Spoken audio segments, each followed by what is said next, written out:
The opinions and views expressed in the following program are those of the speakers and the host, and do not necessarily reflect those of Yoakley Scott Corporation and your sports network. Yeah, I've been closer to Jesus before, so can you help me out? Oh, can you help me out? Am I on my own? Am I on my own? Or can you help me out? Am I on my own? Am I on my own? Or can you help me out? Can you help me out? I've been scared to look at my soul.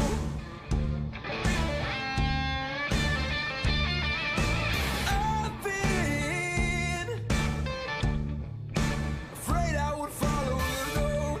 Yeah, afraid of the things I've been told. Welcome into a Friday edition of Running Point presented by Greenwood Chevrolet on Mahoning Avenue in Austintown. If you're in the market for a brand new or slightly used automobile, you need to check out the good folks at Greenwood Chevrolet on Mahoning Avenue in Austintown. They have a great sales department, a great service department, and a great finance department. Add them all up, and it equals a great car dealership.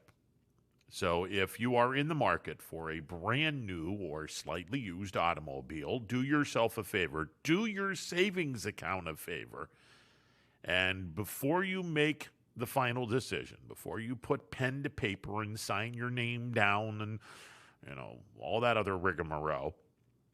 Yeah, I think I just said that. That's an old word, by the way, rigmarole. Anyway, before you make the commitment to purchase a brand new or slightly used automobile, you owe it to yourself to allow Greg Greenwood and the good folks at Greenwood Chevrolet on Mahoning Avenue in Austintown, allow them to give them a chance to earn your business. I am telling you, kids, you will not regret it. All right, on the show today, we're going to talk some high school hoops, and we're also going to be talking YSU as well. On the show today, coming up in about a half an hour, Tom Siegfried, the head basketball coach at Louisville High School, will be calling in on the MP Vivo Heating and Air Conditioning Hotline. Louisville is playing at Salem tonight in a sectional title game, and it must seem like old times. These two teams were in the same league for many, many years. Louisville 13-9 on the campaign. We'll catch up with Tom Siegfried, the head basketball coach, coming up at 12:30. Coming up at 2:30, we'll catch up with Louisville's opponent, the Salem Quakers, Jeff Anders. He is leading the Quakers to a 16-7 record.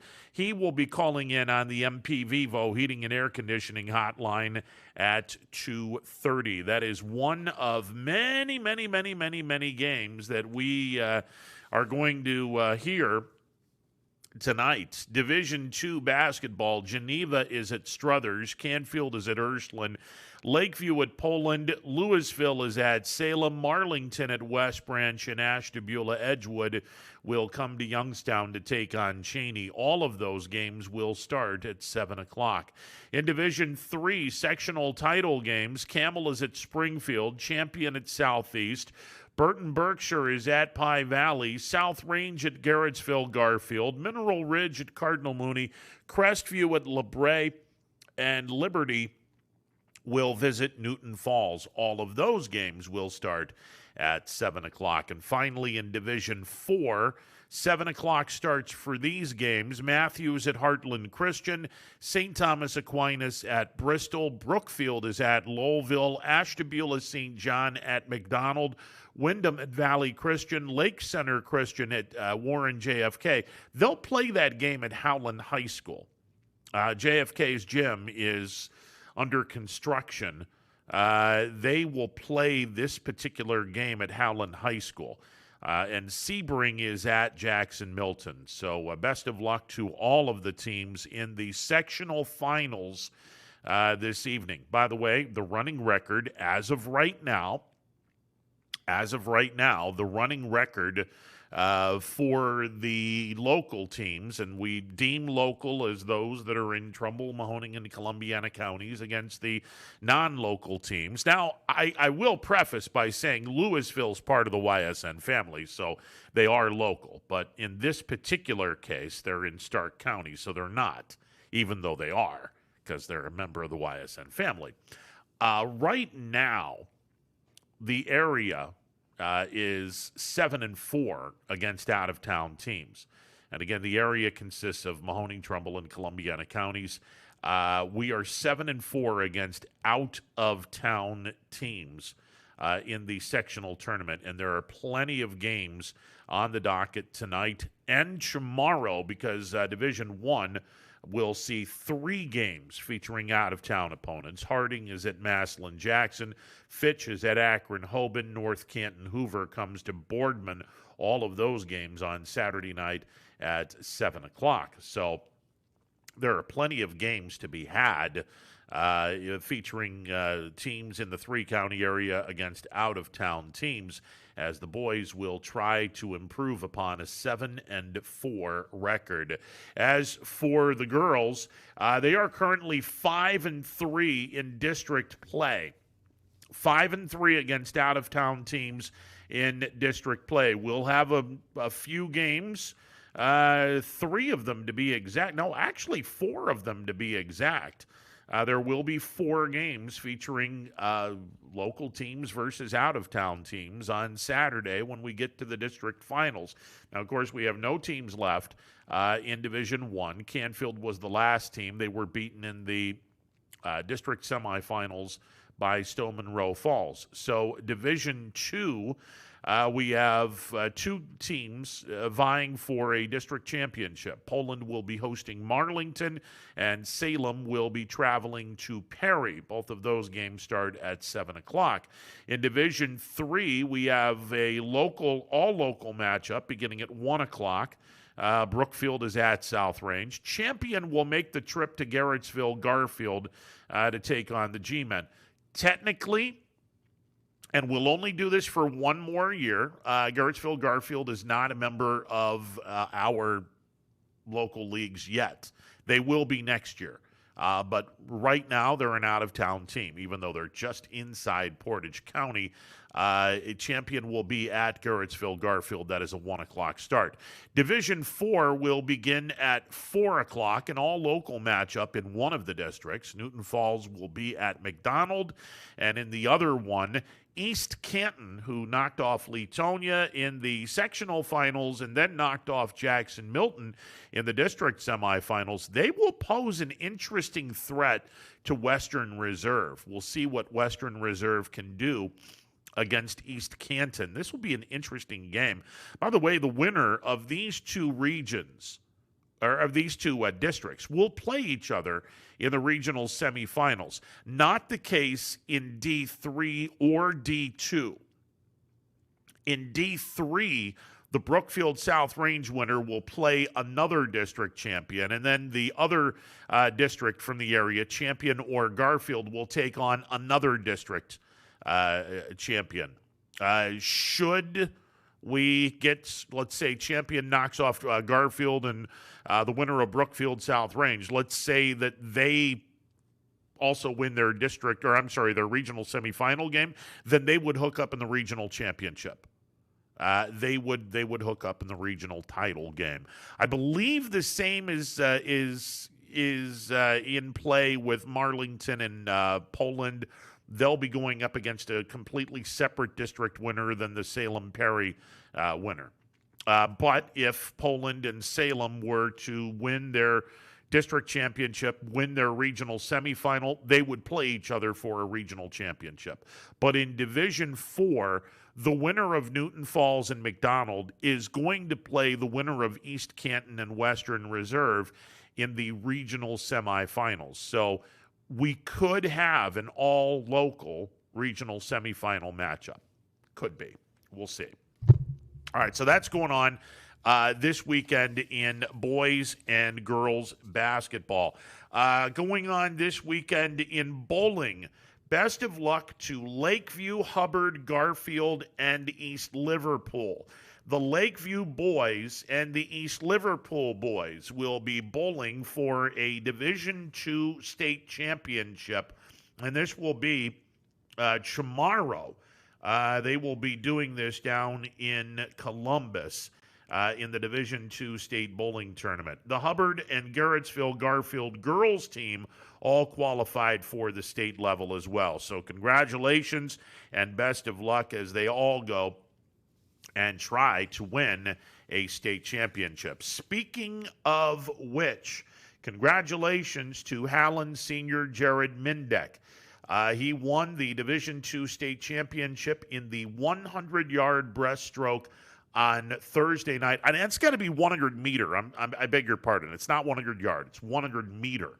The 100-meter breaststroke Thursday night in the C.T. Brannon Natatorium in Canton. Howland gets their first state champion in swimming, in the entire swimming program. Mindek finished in 56.77 seconds, and he beat the nearest competitor, I believe, by a fingernail. It's good that he didn't cut his nails before the race started. It was that close. Mindek is a 4-time state qualifier, and as it turns out, he's an All-American as well in swimming. That's an unbelievable accomplishment. Congratulations to Jared Mindek. Canfield's Connor Fritz finished 8th in the 100-meter backstroke with a time of 52.41, and he joined Ty Schaub, Luke Deitz, and Cameron Burnett on both the 200-meter medley relay and the 200-meter free relay. The medley relay finished in 11th. The 200-meter free relay was 13th. So congratulations to Canfield in those events. Top 16 finishers in each event scored team points. And congratulations all around to those who went into the swimming and diving state tournament. We'll get to those names during the course of the program. Last night, I had the opportunity to check out and broadcast on ESPN Plus the YSU women and the YSU men's first-round Horizon League tournament game.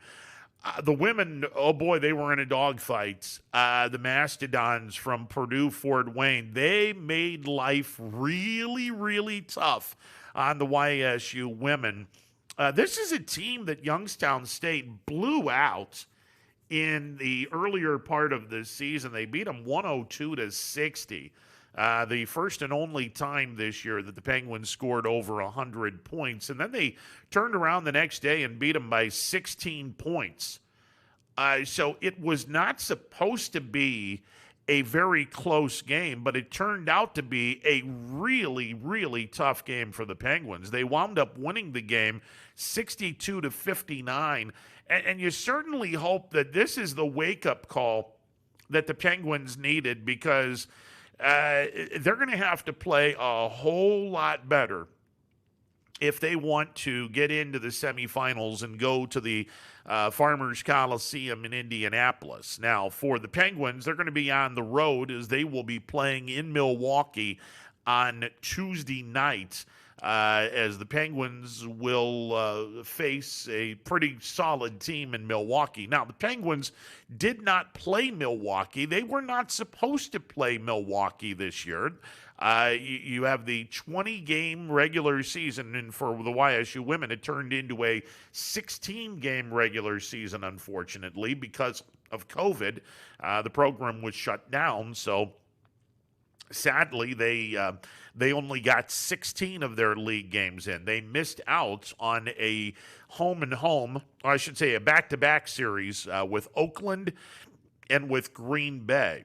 And they weren't supposed to play Milwaukee at all. Well, they're going to play Milwaukee on Tuesday. As the YSU women, they were able to get past the Mastodons, and man, that was a tough game. That was definitely a tough game. The men had a much easier time with it. The YSU men, they rolled over UIC 74-58. That was a really well played game, both offensively and defensively. The Penguins played a solid basketball game, and it's on to the quarterfinals for the YSU men. They will go to the O-Arena north of Detroit to take on Oakland. Now, the men struggled against Oakland this year. They did play Oakland, and they lost to them twice at the Arena. Now, the good news, Youngstown State played those two games without Darius Quisenberry, their point guard. And let's be honest, with Quisenberry in the lineup, this is a much different Youngstown State team. If the Penguins can get past Oakland, there's two different. I've seen two different brackets. The bracket that I originally saw had Youngstown State in the same bracket as Wright State, which is the bottom half of it. And then I saw another bracket where they actually reseed again into the semifinals. We're gonna have to look at this and determine which bracket is legit in terms of who Youngstown State would play if they were to knock off Oakland. If it is in fact that they're not going to reseed, then Youngstown State would play the winner of Detroit versus Wright State, and that would be in the semifinals. But to be honest with you, I'm not looking anywhere except for Oakland. You got to do one game at a time here. Now, the good news, this game against Oakland and the YSU women's basketball game against Milwaukee, it's not going to happen until Tuesday. So the YSU men and women have today, tomorrow, Sunday, and Monday to get ready for their game. Again, the YSU women will be playing at Milwaukee. The YSU men will be playing at Oakland. Should both of them win, they'll go to the conference semifinals, which would be not this coming Monday, but the following Monday. So they're really stretching this out. They are really stretching this tournament out. And that's good news. That's good news for everyone involved, but especially for the Penguins. That's really good news for the basketball program. So should the YSU men and women each pull off an upset, and let's be honest, they're both on the road, so they're both going to be an underdog in this game on Tuesday. The YSU women, as I mentioned, they're going to be at Milwaukee. The YSU men are going to be at Oakland. They're both going to be an underdog. And look, I mean, you got to tell it like it is. They're both on the road, so they're both going to be an underdog. If they both happen to win, then they would both go to the Farmers Coliseum in Indianapolis for semifinal action.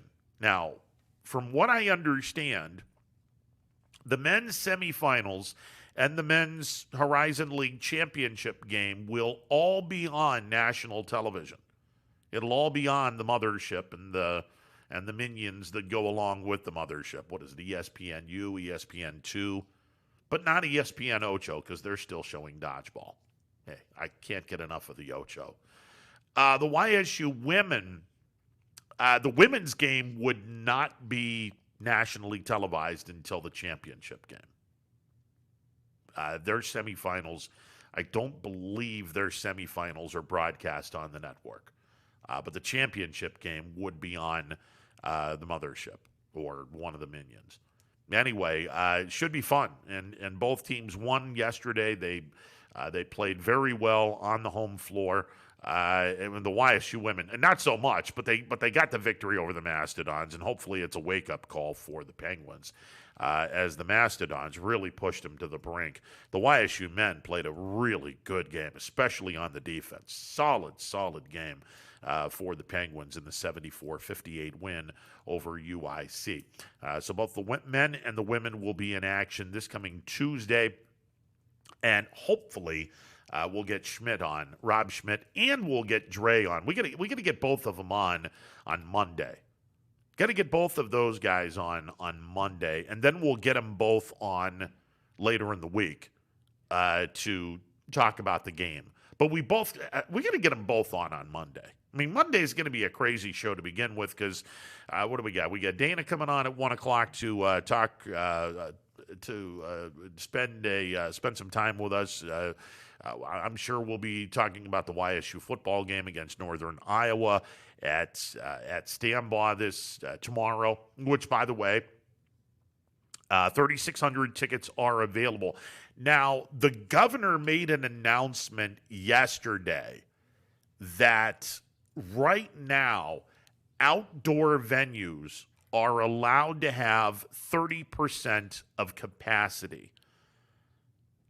So I'm assuming that starting next week, the YSU football team can sit back and say, we now have 6,000 tickets, because that's 30% of their capacity, which is 20,000. So I'm assuming that starting next week, and we'll get some information on that when we talk with some folks at YSU. I'll be up there tomorrow as the liaison to the replay officials. I'll be the guy on the field and hoping and praying, knocking on wood, praying to the gods, praying to the God, capital G, the God, that there won't be any rain in the forecast, because I don't want to be out there in the rain. That's not my idea of fun. Sorry, it just isn't.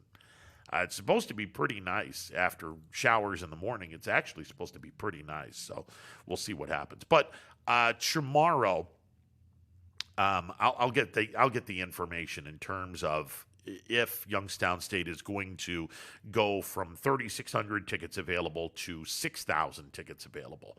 Right now, it's 3,600 tickets that are available. And if you're planning on going to the game tomorrow afternoon, the YSU game against Northern Iowa starts at 12 noon. There is no tailgating. If you're planning on going to this game, you need to get your tickets today, because they're not going to be selling tickets day of the game. That's not going to happen. Under the circumstances, that is simply not going to happen. So if you're going to go to the YSU game on Saturday against Northern Iowa, you need to get your tickets today, at some point today or this evening. You can call the Penguins up, or you can go online and you can order your tickets that way. But the day of the game sale of tickets, not happening. So hopefully we'll get very close, if not the entire 3,600 tickets sold, and hopefully everyone has a good time. The weather is supposed to cooperate after some showers in the morning. It is supposed to be around 50 degrees, which is kind of nice. I mean, that's I got to be honest, that's going to be really nice. Now, if you can get the rain out of the way, that would be really, really nice and ideal, but we'll see what happens. But Youngstown State taking on Northern Iowa tomorrow at 12 noon. And Northern Iowa lost to South Dakota State. And we've been saying this. This is an 8-game schedule. And the playoffs are going to go from 24 teams down to 16 teams. Missouri Valley Football Conference is going to get no more than 3 teams in this 16-team tournament. They may only get 2 teams in this 16-team tournament. I mean, you better finish minimum 6-2. And given the fact Northern Iowa has to play North Dakota State later in the year, they can't afford to lose any more games, because I know people are going to sit back and go, hell, Youngstown State, they played with North Dakota State. They only lost by, 18 points, and they were within striking distance. North Dakota State isn't all that good. No. No. They are actually pretty impressive, and they won't be losing but 1 game this year, if that, and that would be to South Dakota State. They're still a legit team, and people will find that out later in the season, I guess. Northern Iowa can't afford to lose any more games, assuming they get beat by North Dakota State, which they probably will. That's their second loss. So they got to win the rest of their games. They have no margin for error. If Youngstown State were to beat them at Stambaugh, you could pretty much start throwing dirt on the grave of Northern Iowa and their playoff chances, because their playoff chances would go out the window. Same thing for the Salukis. Southern Illinois was beaten in week number 1, and they got to go to North Dakota State and play the Bison this week. There's a pretty good chance Southern Illinois comes to Youngstown State with an 0-2 record. And if that's the case, this was a top 25 program going into the season, the preseason top 25. They were supposed to be vying for a playoff spot. If they lose to North Dakota State, now you're looking at a team that is 0-2. They got to play Youngstown State, and their margin for error is now none. They got to win out. To go to the playoffs, they would have to win out. YSU is in pretty good shape here. YSU's in pretty good shape. Look, nobody's expecting this team to finish 6-2, let alone 7-1. This is a rebuilding year for Youngstown State. But I'll tell you what, Youngstown State played North Dakota State really tough. And I'm wondering if they're able to get a split or take both home games against Northern Iowa and Southern Illinois, all of a sudden people can look back and go, this team might be a little better than what we think. This team might be able to go 5 wins, 6 wins. Saturday should be interesting. Penguins take on Northern Iowa. It's a 12 noon start. All right, we're going to take a timeout. On the other side, we will hear from the head basketball coach of the Louisville Leopards. Leopards are 13-9 going into tonight's game in Salem. Tom Siegfried, the head basketball coach at Louisville, joins the show coming up in a bit. Stick around. It's a Friday edition of Running Point presented by Greenwood Chevrolet on Mahoning Avenue in Austintown. Back in a bit. New things happen all day. Some are good, some not so good. In today's complicated world, while you're busy working, playing, and living life, we're busy helping you make sense of the day's news. And there's only one place where it comes together with clarity, context, and accountability. It's 21 News at 6 with me, Madison Tromler, and Derek Steyer. 21 News at 6. It's what the day's news really means to you. Welcome home to a home made homier with Baird Brothers Fine Hardwoods. Inspiration starts at BairdBrothers.com and is turned into reality when high-quality hardwoods are delivered right to your home. Baird Brothers has the latest design trends, shiplap and skinny lap interior siding, antique oak rustic flooring, and, well, you'll find them all at BairdBrothers.com. Ordered easily, delivered conveniently, enjoyed comfortably. BairdBrothers.com. WRS Wealth Advisors, the area's premier wealth and retirement specialists. Located on South Avenue in Boardman. Hi, this is Jim Myers with Myers Family Insurance, your local Medicare and retirement resource. We're excited to have sports back. Whether you're on the field or cheering from the stands, sports unifies communities and brings hope for the future. We're all one team working together. At Myers Family Insurance, we know the importance of a great team. Our team continues to grow to help you with your Medicare and retirement needs. The annual election period is October 15th through December 7th. Now's the time to make sure your plan continues to meet your needs for the upcoming year. Call today. Hi, I'm Colin Chupa. And I'm Kelsey Clem from K-Squared Marketing. Our boutique marketing firm specializes in media planning and buying, public relations, event marketing strategies, and strategic sponsorships. We can integrate our services with your existing game plan, or we can be your entire marketing team. Your goals, our game plan. Let's win together. Call K-Squared Marketing at 330-623-2730 or visit ksquared.marketing to learn more. Planning a project around your home or rental property? Trust the electrical service to the local experts with 62 years of serving the Mahoning Valley. Joe Dickey Electric is your local go-to source for responsive, reliable residential electrical work. From everyday maintenance and repairs to new installations, electrical upgrades, and safety inspections, no job is too big or too small. Call Joe Dickey Electric today, 800-549-3976, or visit DickeyElectric.com. That's DickeyElectric.com. Welcome back to a Friday edition of Running Point, presented by Greenwood Chevrolet on Mahoning Avenue in Austintown. The MP Vivo Heating and Air Conditioning Hotline will be open for business after our interview with the head basketball coach at Louisville High School, Tom Siegfried. Louisville is going to be taking on Salem tonight. There's a familiar foe. Both teams used to be in the old NBC, not the Peacock NBC, the basketball conference and high school athletic conference NBC. Although it would have been pretty cool if, they would have sat back and go, dun, dun, dun. Hey, it's the NBC. All right. Anyway, Louisville taking on Salem tonight. Two teams that have known each other through the years. Louisville 13-9 on the campaign.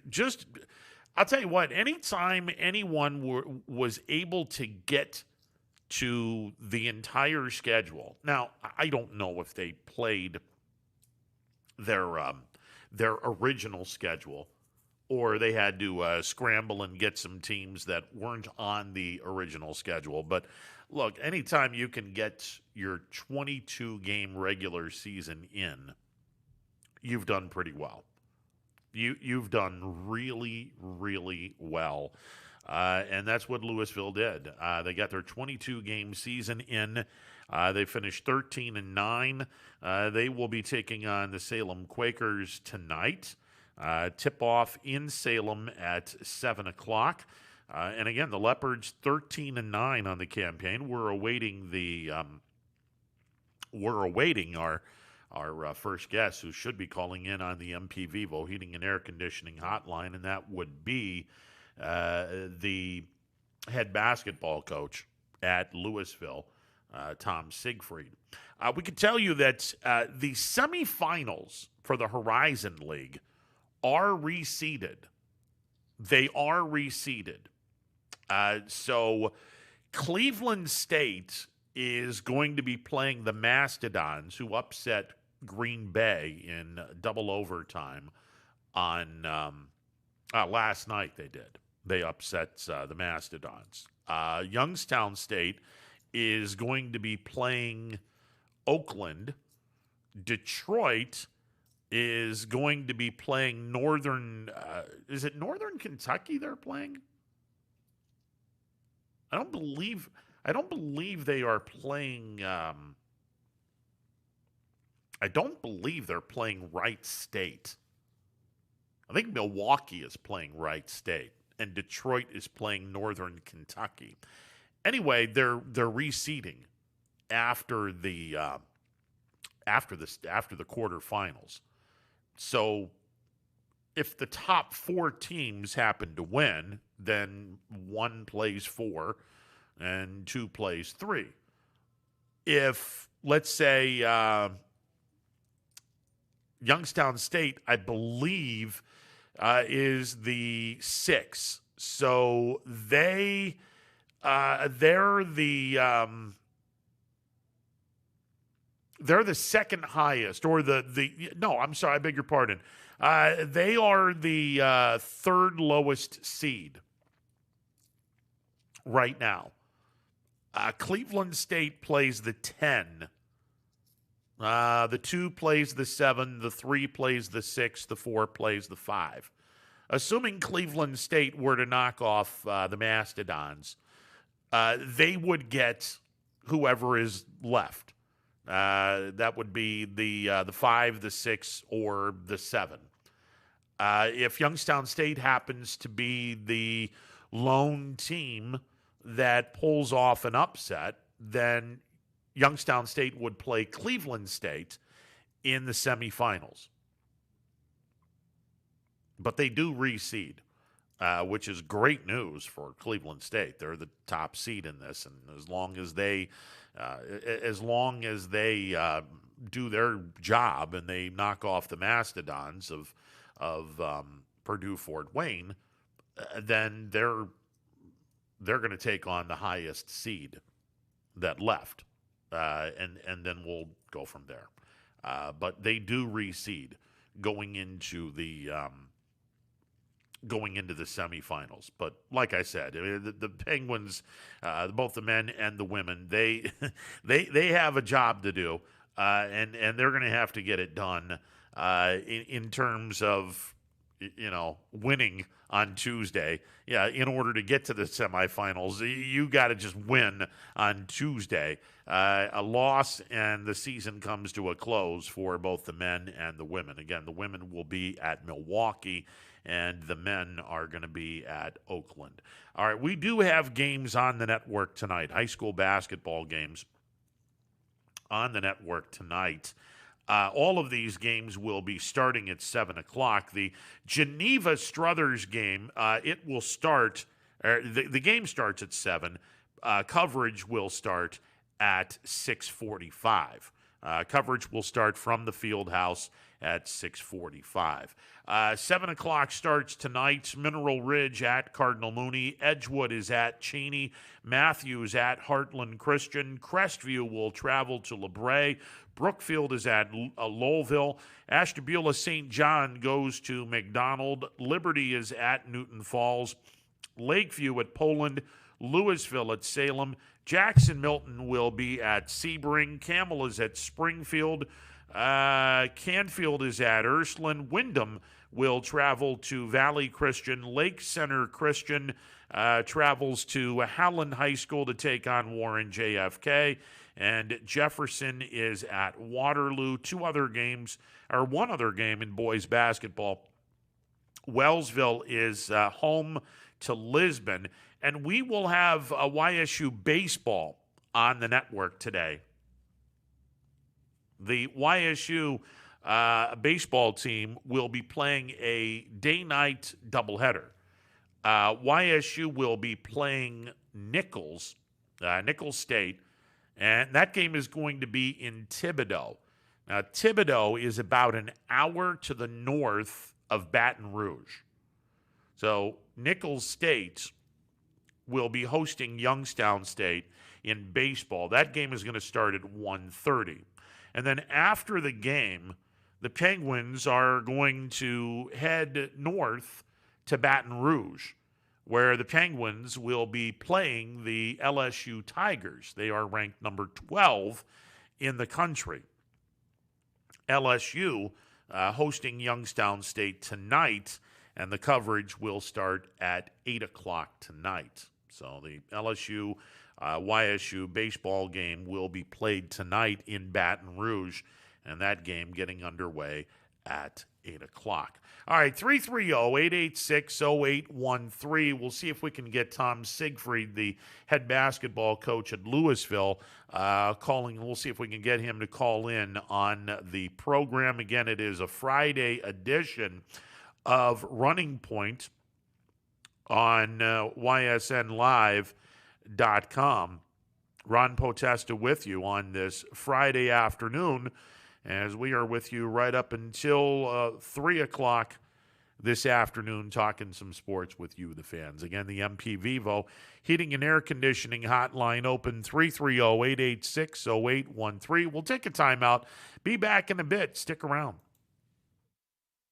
Hello, I'm Greg Berbick with G. Berbick Farms. For the last 100 years, my family has farmed in Columbiana and Mahoning counties. I began raising cattle in 1996 with the goal of providing a better product for you and your family on the dinner table. Our grass-fed and grain-supplemented Black Angus beef are raised with no hormones, steroids, or antibiotics. We're known for our hometown-friendly service and incredible tasting products. We're locally owned and have customers across the tri-state area. Our products go from our farm to your family. Stop by our farm on New Buffalo Road or visit us on the web at gberbickfarms.com. Don't forget to like us on Facebook. G. Berbick Farms, it just tastes better.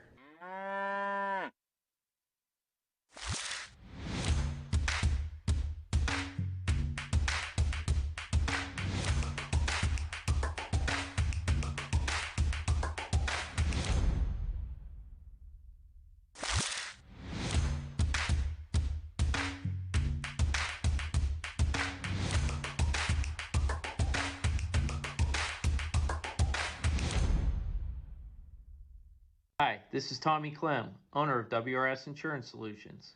WRS Insurance Solutions is a local independent agency that specializes in life, Medicare, long-term care, and disability products. Call us at 330-953-3722 or visit us at wrsinsuranceSolutions.com to learn more. Good luck to all the student athletes in the Valley. Right now is a great time to get more for your trade-in at Tri-State Ford and drive home in a new or pre-owned vehicle. Choose from our great selection of new Ford models or pre-owned vehicles. Plus, get the Tri-State Ford Advantage, including a 10-year, 200,000-mile warranty and more. At Tri-State Ford, we'll pay you top dollar for your trade, but you don't have to purchase one of ours to sell us yours. Customer focus, community driven. Tri-State Ford East Liverpool or visit tristateford.net. When looking for home design inspiration, don't just be inspired, be Baird inspired. Whether new or remodeling, Baird Brothers has the latest trends like shiplap to refresh your home. Go from inspiration to installation with our wide selection of in-stock American hardwoods. From the rustic charm of antique oak to the warmth of traditional cherry, Baird Brothers has what you need to make your home inspiring. Baird Brothers, our family's heritage, your family's home. Welcome back to a Friday edition of Running Point presented by Greenwood Chevrolet on Mahoning Avenue in Austintown. The MP Vivo Heating and Air Conditioning Hotline open for business. 330-886-0813. That's 330-886-0813. With you till 3 o'clock. Again, high school basketball tonight. Sectional title games in D2, D3, and D4. We have girls bowling tonight from Wayne Webb's Columbus Bowl. The state tournament going on, and hopefully we'll get some great results from the state tournament. Joining me now, though, on the MP Vivo Heating and Air Conditioning Hotline, the head basketball coach of the Louisville Leopards, Tom Siegfried. Coach, how are you today, sir? I'm doing good. Thanks for having me on. Well, thank you very much for calling in. Louisville 13-9 on the campaign, and I applaud your program for getting the 22 games in. Not many schools have been able to get the 22-game regular season in. Did you guys have to do an awful lot of scrambling in this COVID season?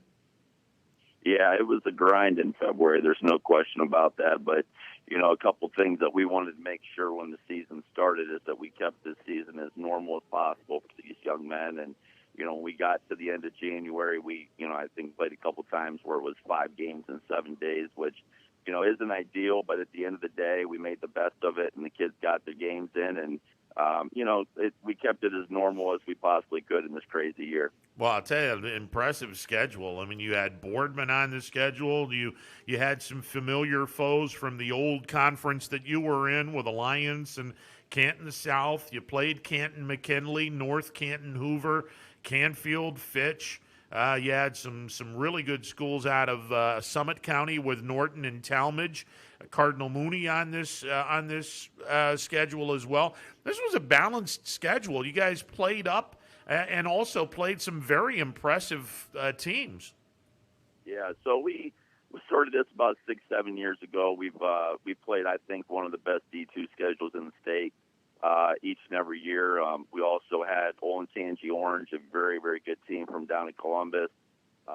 Hoban we picked up this year when we had a COVID game get canceled. And like you said, we have the likes of, Lake, McKinley, Hoover, Maslin, which we were able to beat at Maslin, Boardman, Fitch.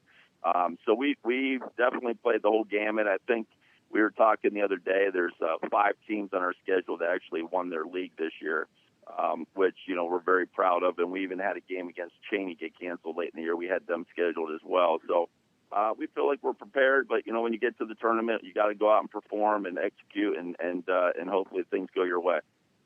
You're coming into this tournament rather hot. You've won 5 of the last 6 games. Victories over Orville, Massillon, Washington, Mineral Ridge, Canton Central Catholic, Notre Dame Cathedral Latin. The only loss, and it was a competitive game against Uniontown Lake, which is a pretty solid basketball program in its own right. You're coming in on a really, really nice roll, Coach. Yeah, we've always stressed here in my 13 years of breaking the season up into thirds. The first third of the year is really about evaluation, where we at, what we got to improve on. Second half of the year, we try to make sure we're making those improvements, and then we want to see that growth in the third half. And, you play teams like Hoover and McKinley early on, and then we saw the growth in the middle of the year. Olentangy Orange, we battled pretty well against them, and at the end of the year, it started paying off, like you said, with the Massillon win at Massillon, and really playing competitive. I think we had it down to a 2-point game against Lake with about 3 minutes to go at Lake, and that's a tough place to play. And then we obviously were able to get that big tournament win against NDCL, and we feel like we're playing some pretty good basketball right now. Tom Siegfried, the head basketball coach of the Louisville Leopards, joining me on the MP Vivo Heating and Air Conditioning Hotline. Coach, one of the things that I've been really impressed with, I'm looking at your schedule and the results, when you guys win, you tend to hold your opponents to under 50, no more than 55 points. Some solid defense.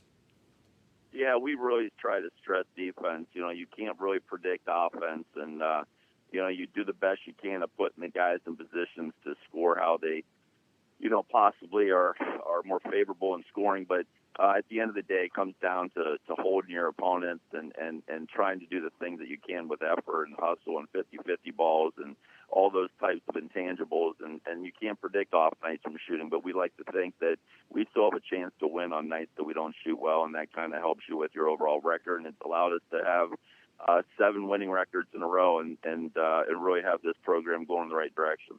Coach, how tough is it to teach kids defense in the culture that is, I want to get mine world?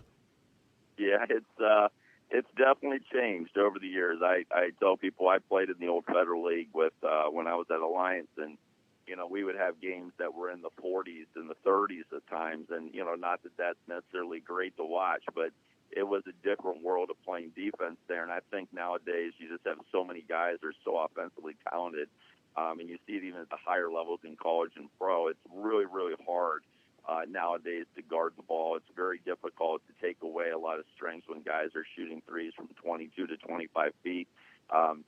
It spaces the floor out, and you have to really get guys to buy in. And really it's just about percentages. You try to make the other team take shots that are going to favor you and your percentages of them not going in, and then you live with it and you try to keep them to one opportunity each time down the floor. Tom Siegfried, the head basketball coach of the Louisville Leopards, joining me on the MP Vivo Heating and Air Conditioning Hotline. Coach, you're going to go up against a familiar foe tonight in a familiar gym. It wasn't that long ago. Louisville was in the same conference as Salem, and you get to take on the Quakers tonight in Salem. I'm sure that you've seen this program. Yeah, no doubt about it. Lost a little bit of connection with it as far as over the last couple of years. But overall, obviously still check the scores and still to try to stay somewhat connected to what's going on in that league. And, it used to be the NBC, now it's the EBC once we got booted out. I know Salem got a piece of it this year with Canton South and West Branch. And it's been an interesting run because the head boys basketball coaches at Canton South and West Branch actually played for me here at Louisville. So I was able to, obviously take part in those, and very proud of those 2 young men, Luke Conley and Michael Brown. And then Salem has a ton of juniors on that team. I think they're going to be very competitive next year as well. And, we're just looking forward to some good competition tonight and 2 teams squaring off. I think they're the 7th seed, we're the 9, and it should be a fun game over at Salem tonight. Well, you're certainly used to the rather physical play that this conference brings to the table. And truth be told, Coach, I mean, you've played a number of teams in this conference in your schedule. I don't know if that was by design or not, but you did play Alliance. You've played Canton South. It's a league that plays very physical. Yeah, there's no doubt. It's always been a very physical league, and defense is very much stressed in this league, and baskets are hard to come by at the end, especially in the fourth quarter. And we also had Marlins in our schedule in that league, and we tried to play some of the local teams, keep those rivalries going. We had such great rivalries with teams like Marlington and South and Alliance before we were out of the league, and it's nice to play those teams again, and be quite honest, you have a shorter bus ride than some of the trips that we've been making. Coach, let's talk about some of your players. You have a few seniors on this team, and I'm looking at your roster. You got some length as well. Yeah, we have a nice balance this year, and coming into the year, we only had 2 returning letter winners, and we talked about kind of making that transition from a very successful JV team last year to varsity basketball. It's a big jump, but we have 5 seniors. We have 2 lettermen back, and our 2 captains are Dakota Hoffman and Corey Noble. Corey's a 4-year starter. Dakota's been a 3-year letter winner as well. Both of them are been around the program for a while. And then we have Brock Dickens, Kurt Herron, and Connor King that rounds out that top 5 as far as seniors. And then 2 of our other leaders this year are Will Adjancic, lead us in score and has about 55, I believe, threes or so this year. Right around 12 a game. And then Tyler Bolden, who's second in scoring but first in rebounds and assists. He's a junior, Will's a sophomore, and we just have a nice balance of new guys, young guys, and also some veteran leadership as well. Coach, how is it when you get these kids that were very successful in JV ball, and a lot of these kids were the product of JV ball last year? How do you coach them up to get to the varsity level and do it successfully like you have this year? It's just all about understanding your role, and I think you brought up earlier about teaching defense. Another tough thing in this day and age is making people understand, making players understand it's okay to have a role as a defensive stopper, a guy that goes in and maybe guards the other team's best player, and maybe he's not going to be asked to score as much, or a guy that facilitates the offense, or a guy that goes in late in the game to knock down a big shot. Maybe you're more of an offensive guy, and just getting guys to fall into the roles. And then, it's just the speed of the game. Until you're actually out there playing varsity basketball, it's hard for young people to understand the difference between the lower levels and then, you go up against a Camp McKinley or a Hoban or, some of these guys that have guys that are going to move on and play big-time college basketball. It's something you can talk about, but until they actually experience it, you really don't understand.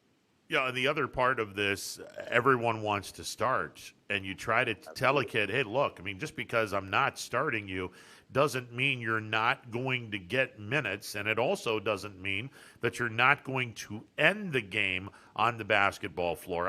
I try to tell as many kids as possible, it doesn't matter whether you start a game. It's what is important is what you do when you're in the game and if you are good enough to be on that floor at the end of the game. 100%.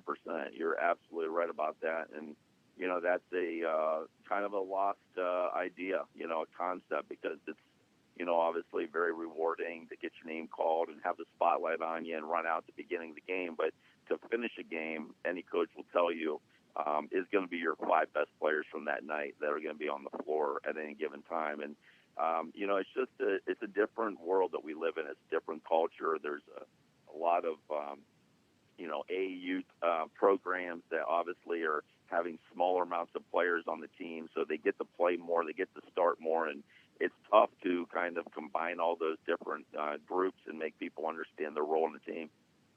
And let's be honest, AAU basketball has been a godsend because it's certainly contributed to the fact that our basketball in northeastern Ohio has become a lot better. Specifically in the Mahoning Valley, our basketball has become a lot better.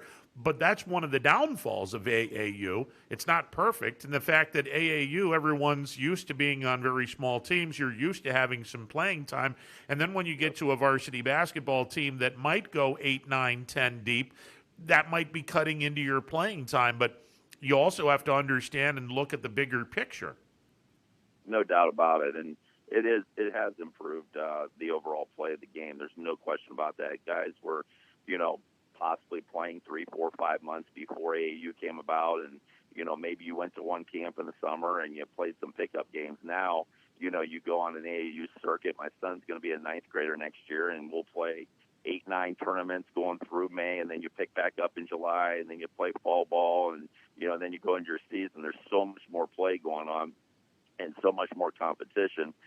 It creates for better basketball. It creates for more athleticism and higher level players. But at the same time, like you said, at certain times it's different. You don't have guys game planning for you in AAU, where you come into a high school season, all of a sudden they know what your strengths and weaknesses are, and you got to work to try to make your weaknesses your strengths and understand what other teams are trying to take away. Tom Siegfried, the head basketball coach of the Louisville Leopards, joining me on the MP Vivo Heating and Air Conditioning Hotline. Coach, I'm looking at this Division II tournament, and the idea that both districts smash into each other and create one big district. My goodness, is the talent in Division II. The spotlight is big because there are a number of teams that have a serious argument to say we can be district champion.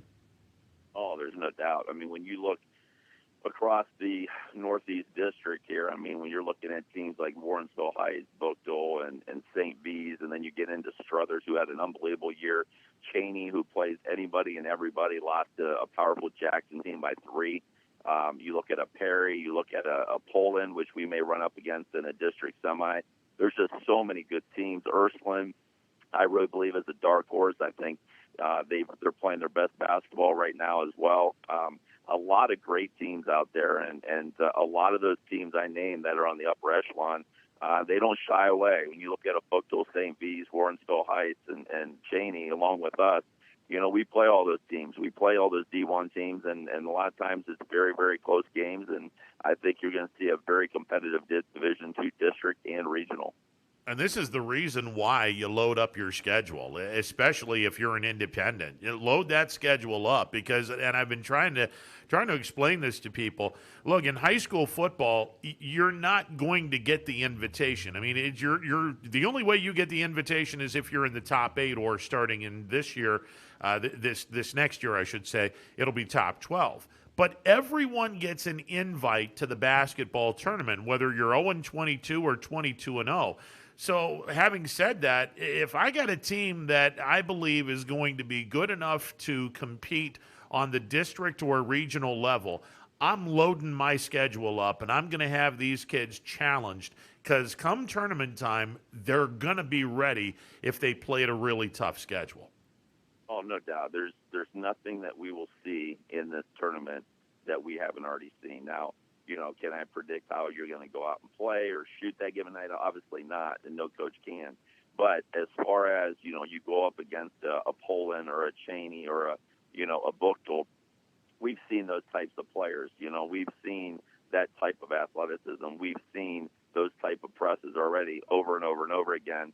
And it's not anything that's going to be shocking to us, and that's why we do what we do. And, a lot of people looked at a couple years ago being kind of pushed out of the NBC because of a lot of our success we had as a negative. And honestly, the last 2 years has really turned into a positive because we've been able to build our schedule the way we want it now. There's no games that we have to play. We can kind of pick and choose. And, it led us to the district final last year and played a very competitive game against Triway. And then, hopefully it leads us to another district final this year and see what happens from there. That's one of the blessings of being an independent. You hit the nail on the head, Coach. You don't have a responsibility to play your league schedule. Now, the backside of that is you got to get 22 opponents instead of having a built-in schedule. Absolutely, and that's what we try to work on. Like, for instance, next year I think we have 17 games scheduled already, and it's a balance. You don't want to get off kilter. It's obviously very tempting at times to try to load up a home or away or whatever, and you got to keep it balanced. You got to kind of keep the independent tournament games that you might play in, or the classics. You got to keep those to a minimum, even though you like to do those things, because you still want to give your people in the county a flavor to come out and watch you and stay relevant. And that's what we've, I think, done a really good job of here is keeping the local flavor. You brought up earlier a lot of the local teams that we normally play, we're still playing. And then you throw in a Hoover, a Lake, a McKinley, very local teams that keep our county relevant very much there. Coach, what is the one thing that Salem does really well that has you concerned about tonight? I think they mix up their defenses very well, and they're very long. They're a lot of guys that are 6'2" to 6'4", and can really create problems in the passing lanes. I think that they really do a nice job of keeping you off balance. And anytime you have to prepare for a team that does multiple things well, obviously you can't spend as much time on really critiquing one thing. You have to be ready for numerous items that they might throw at you. Tom Siegfried, the head basketball coach of Louisville, joining me on the MP Vivo Heating and Air Conditioning Hotline. Couple more things before we let you go. Do you go into any game against your former divisional foe with any animosity? In other words, do you use that to try to get your kids jacked up? Hey, they threw us out of the league. Let's really stick it to them tonight. Yeah, no, I don't do that, but I'm sure in the back of their mind, it's only human nature that that they have obviously a built-in sense of we used to have this team in our league, and that's only natural. I'm sure Salem has that as well. We want to show them how much we've improved through those last 2 years as well. But at the end of the day, it's one game, and it's a tournament game, and many a times we played our league opponents when we were in the league and then had to play them again in the tournament. And it's a completely different experience. There was times where we would lose during the regular season and then beat them in the tournament, and other times where maybe we won the league and then we lost in the tournament. So it's one of those things that we're going to go over there and we're going to play Louisville basketball, and hopefully it's good enough to get the win and move on to the districts. Whoever wins this district championship, and I can tell you right now, Poland, you guys, Salem, West Branch, Cheney, you're all going to be vying. And I just named 5 schools. No disrespect to Ashtabula, Edgewood, Marlington, or Lakeview. And I suppose we'll add those schools in. But, the 5 schools that come to mind are the 5 that I just mentioned. Right. Whoever wins this district championship, how well prepared is this tournament going to be for that team that goes on to the regionals? Well, I really think that whoever wins this district, it's going to be different, because I think that you're looking at teams such as ourselves and Cheney that play that type of schedule to get you ready for a regional game. And, then you have, obviously, not to their dismay, but Salem's and West Branches, as we just talked about, that, really, get kind of locked down with their games in their league and don't have an opportunity maybe to go outside of the league as much as we're able to. But I really feel like that we would be prepared. I feel like Cheney would be prepared. And I know Poland with Coach Grisdale, very well coached team. We've ran into each other before, and I know they would be very prepared as well. So I think it's just one of those things of where you're at in your program. And, I know some of these coaches at Salem and West Branch very well, and they're, are upstart programs. They're doing a lot of good things right now, especially within their league. And I'm sure they're looking to build on their success in their league and see where that carries them in the tournament. I'm figuring the first team to 50 probably wins tonight's game, Coach. Yeah, I would agree with you on that. I think that that might be a magical number of 50, 55 points. I think we'll get this win tonight. I don't think it's going to be a very high-scoring game, and I think the team that, honestly knocks down more shots. I think there's going to be shots to be had, but you got to knock down shots. And really, you can overanalyze basketball all day long, but it really comes down to making open shots. Hey, Coach, best of luck to you in tonight's game against Salem. Thanks for having the Leopards on. Appreciate it. You got it, sir. Tom Siegfried, he is the head basketball coach at Louisville High School. This is going to be a defensive war. Oh, man, is this going to be a defensive war. Louisville and Salem tonight at Salem, one of the best venues in the entire Mahoning Valley. I love Salem High School. Love the school, love the gymnasium. That is a great place to call a basketball game, with the exception that there's a railing where we normally call the game. We're up in the weight room, which is one level above the floor. So it's a great look on the floor, except you can't sit down. Because if you sit down, this rail is impeding your vision. So you got to stand up all game long. But, man, the vision, it's just great vision from the weight room to the basketball floor. It's a lot better than calling the game from the floor. Great place. One of my favorite places to call a basketball game. Louisville taking on Salem from Salem High School. That is tonight, and I got a strange feeling the first 1 to 50, and it might not even be 50. But I don't think more than 50 points tonight by either team. Should be a great game. All right, 330-886-0813. We'll take a timeout, be back with more. Stick around. It's a Friday edition of Running Point presented by Greenwood Chevrolet on Mahoning Avenue in Austintown. No matter what the weather, be prepared with a reliable, efficient Rude gas furnace or air conditioner from MP Vivo Heating and Air Conditioning. Call your energy-efficient expert, MP Vivo, today for a free estimate. Here at MP Vivo, we rely on Rude, and so should you. Myers Family Insurance knows the importance of a great team. Our team continues to grow to help you with your Medicare and retirement needs. The annual election period is October 15th through December 7th. Now's the time to make sure your plan continues to meet your needs for the upcoming year. Call today. High-res futurecast shows steady snow for the next few hours. Still just downright cold. It is bitter out there. Several strong bands of lake effect snow. Winds is kind of the big story today as well. So if you need a more detailed winter forecast on WFMJ.com and the Storm Tracker 21 app.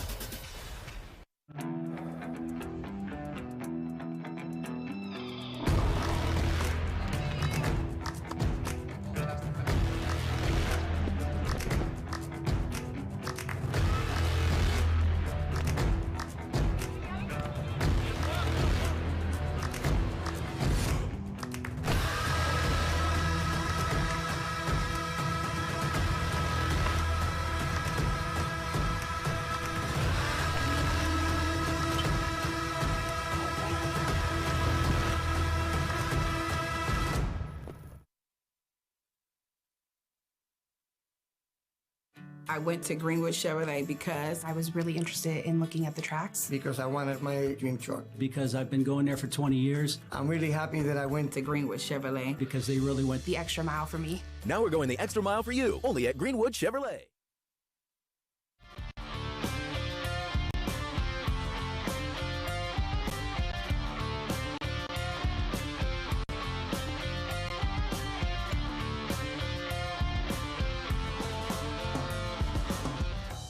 Welcome back to a Friday edition of Running Point presented by Greenwood Chevrolet on Mahoning Avenue in Austintown. If you're in the market for a brand new or slightly used automobile, you owe it to yourself, hell, you owe it to your wallet, to give the good folks at Greenwood Chevrolet on Mahoning Avenue in Austintown the opportunity to win your business. Trust me when I tell you, you will not be sorry that you gave Greenwood Chevrolet on Mahoning Avenue in Austintown an opportunity to earn your business.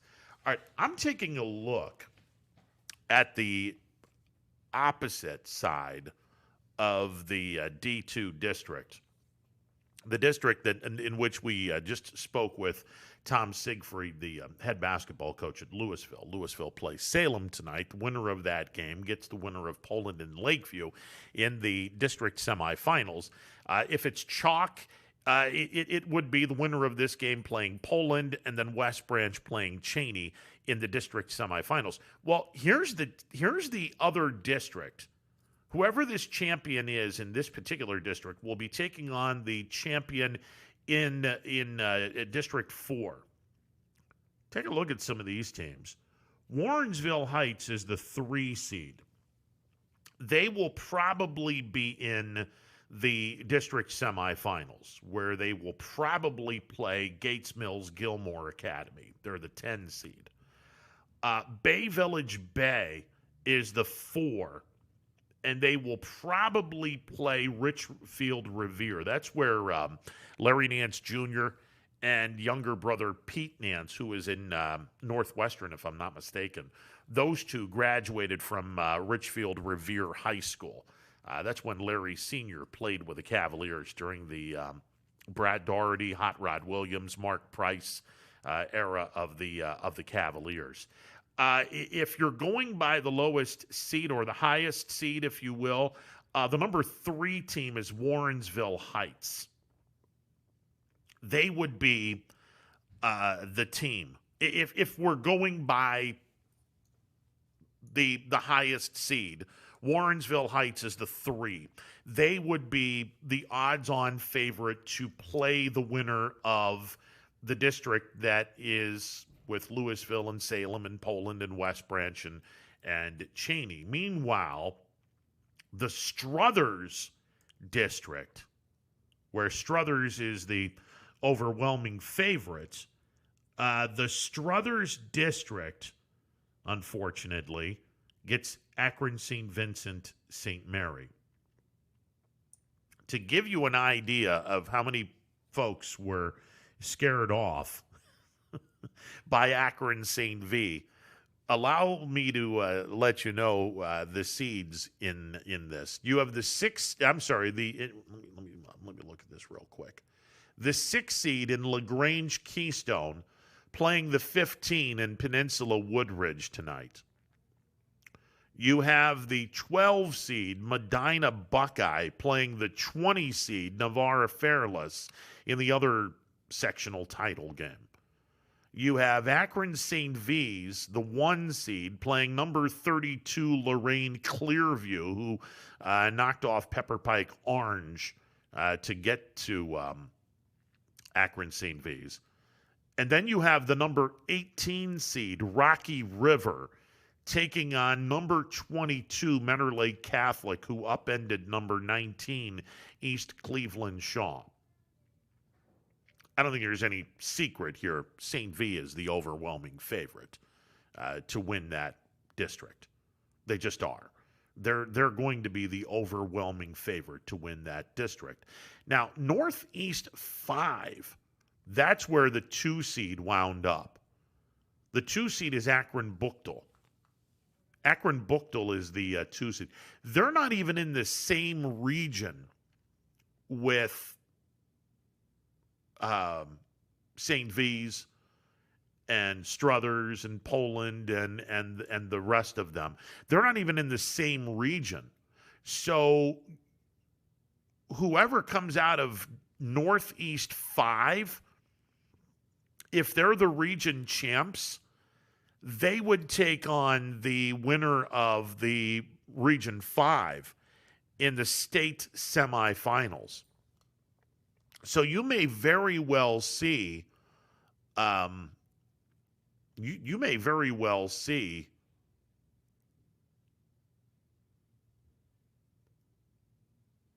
another Akron team or a Cleveland team in the state semifinals if the champion from Northeast 5 wins Region 6. Then you would be seeing another team in Northeastern Ohio in the state semifinals, and they would be taking on the winner of Region 5, which encompasses the Northeast 1, 2, 3, and 4 districts. And we made mention, Louisville and Salem is currently in the Northeast 2 district. And that's the district that includes Poland and Lakeview, Louisville and Salem. West Branch is playing Marlington, and Ashtabula Edgewood is playing Cheney. And after tonight, we'll have the district semifinals. And barring any upsets, it would be Cheney and West Branch in the bottom half, and Salem and Poland in the top half, because the Quakers are seeded 7th and Louisville is seeded 9th. Although, truth be told, given what Louisville has played this year, I don't know if that would be considered an upset if they beat Salem tonight. I mean, Louisville's schedule, and you know, Coach Siegfried talked about this, how leaving the NBC, which is now the EBC, it was a blessing in disguise because they're now an independent and they no longer have your conference. Now, that's, you know, again, that's a blessing in the disguise. I mean, you know, you're in a conference, you have a built-in season, whether it be football, volleyball, basketball, baseball, softball, whatever sport, you have a built-in schedule. you have a built-in schedule where you will be playing your conference opponents. Now, in football, you only play them once, but every other sport, you're playing them twice. So if you're in an 8-team conference, you're looking at 14 conference games in basketball. That's 14 of 22 regular season games because you're only allowed to play 22 regular season games. So you only have to get 8 non-conference games, and that's if you have an 8-team conference. If you have a conference that has fewer teams, well, then you have to get more teams in your non-conference schedule. But in Louisville's case, they're independent.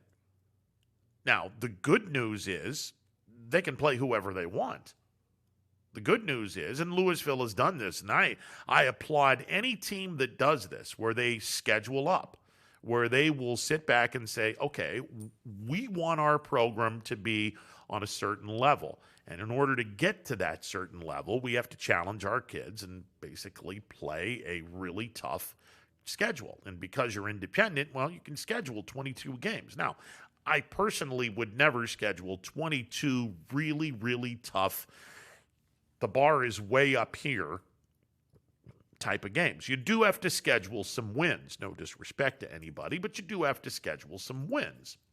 You can't have 22 insanely difficult games. I mean, that would be on the that would be the equivalent of Youngstown State being an independent and they schedule nothing but the Carolinas, the Dukes, the Ohio States, the Michigans, the UCLAs, the Kansas. You're not going to win any games with that. You're going to have a scheduling nightmare. You got to schedule some wins. But along the way, you do have to have that balance where you do challenge your kids. And Louisville certainly challenged their kids this year. Canton McKinley, you have my attention. Akron Hoban, yeah, you have my attention. Massillon, we went down to Columbus to play one of the Olentangy teams. Okay, you got my attention. It's not a bad schedule. I looked at Louisville's schedule. That is a solid schedule. And like I said, D2. Woof. Yeah, you need to have a good schedule because I'm going to tell you what. Of the 8 teams that are left in this particular district, there are 5 teams that have a legit argument that we're good enough to win a district championship. There are 5 teams left of the 8 that have a legitimate argument that they can be a district champion. A legit argument. This can be fun. And then you look at the other district. You look at the district that Struthers is in. All right, Struthers is going to play Geneva tonight. And the winner of that game is going to get the winner of Streetsboro and Canton South. Okay. And then in the bottom half, Ursuline's playing Canfield tonight at Ursuline. That's a sectional final game. That's a sectional final game. This might very well have been a district semifinal game had they not put the 2 districts together. This might have been a district semifinal game. Canfield is a pretty good basketball team. I mean, they're seeded 10th. They loaded up their schedule, not to mention the fact they play in a pretty impressive conference in the Northeast 8. I'm sorry, they're not in the Northeast 8. My bad.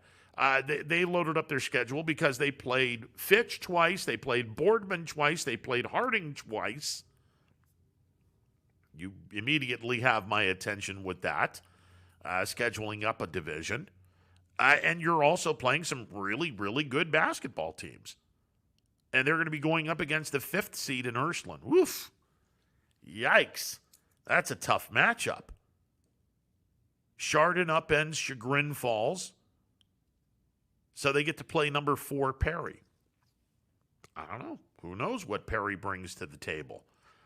Chardon they're in a really nice area. On the outskirts of the Cleveland suburbs, they're in a really nice area. They play. I know their football schedule is ridiculous. I know that. There's some good high school sports up in that area. Man, this is an absolutely ridiculous division. Division 2. Ooh, man, that's crazy. And then you look over at Division 3, and we made mention D3 is just as crazy. You will have, and I had to go down to D3. Hang on a second, because I was at D1 for a second. We'll get to them in a bit. D3, you got the top seed in Springfield. They're playing Camel. And the winner of that game gets the winner of Southeast and Champion. Champion knocked off Rootstown by 20 to get to play Southeast. Southeast is the 6th seed. Then in the bottom half of this, Burton Berkshire upset Crestwood. Beat them by a point. They'll play number 5, Pie Valley, tonight. And in the bottom bracket, you have South Range, who knocked off Conneaut convincingly. South Range will be taking on number 8, Garrettsville Garfield. I could make a serious argument the winner of tonight's game between Garrettsville Garfield and South Range is going to the district championship game. I can make a serious argument of that. No disrespect to Pie Valley or Burton Berkshire, but I can make a serious argument. The winner of Garrettsville Garfield and South Range heads to the district championship game, where Springfield is going to be the overwhelming favorite. But then again, this is the same Springfield team that got upset by Sebring and denied Springfield an opportunity to hoist a championship in their league. The other half of the district, District 2, if you will. No, is this 2 or 1? Yeah, it's Northeast 2. Cardinal Mooney is going to be playing Mineral Ridge tonight. And don't sleep on Ridge. Ridge is playing some good basketball. I don't know if they're going to be good enough to beat Mooney tonight, but Ridge is playing some good basketball. And whoever wins that game takes on the winner of LeBray and Crestview. And I'll tell you what, these two teams played each other and won on each other's courts earlier this season. Crestview knocked off LeBray up in Leavittsburg, and then LeBray returned the favor in a game down at Crestview. Rebels knocked off United, and they look good on Tuesday night. We'll see what they can do tonight against LeBray. And then in the bottom half, you got Waterloo, who is a pretty solid basketball team. They'll be taking on Jefferson, who upset Grand Valley. And Jefferson out of the NE8. We'll see what happens there. Liberty will be traveling to Newton Falls, and those two teams know each other pretty well. Newton Falls and Liberty played 2 times this year. Newton Falls knocked off Palestine to get to the sectional title game tonight. Who knows what happens here? I mean, this is going to be fun. Division 3 not as deep as Division 2, but Division 3 is going to be a blast. And then you got Division 4. What is it? The Northeast 1. Heartland Christian, and this is where everyone lost their ever-loving mind when JFK, the 2 seed, decided we're going to go to McDonald's district and play the number 1 seed. And it just surprised the hell out of everybody that everyone was just under the assumption, okay, JFK is they're going to go in the other district. And they'll be the top seed in their other district. No, JFK surprised everybody and said, no, we want McDonald.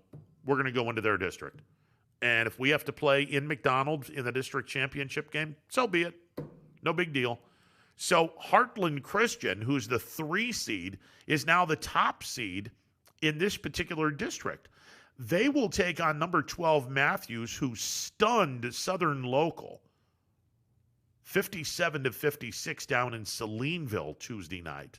So Matthews will be playing in Columbiana against Heartland Christian.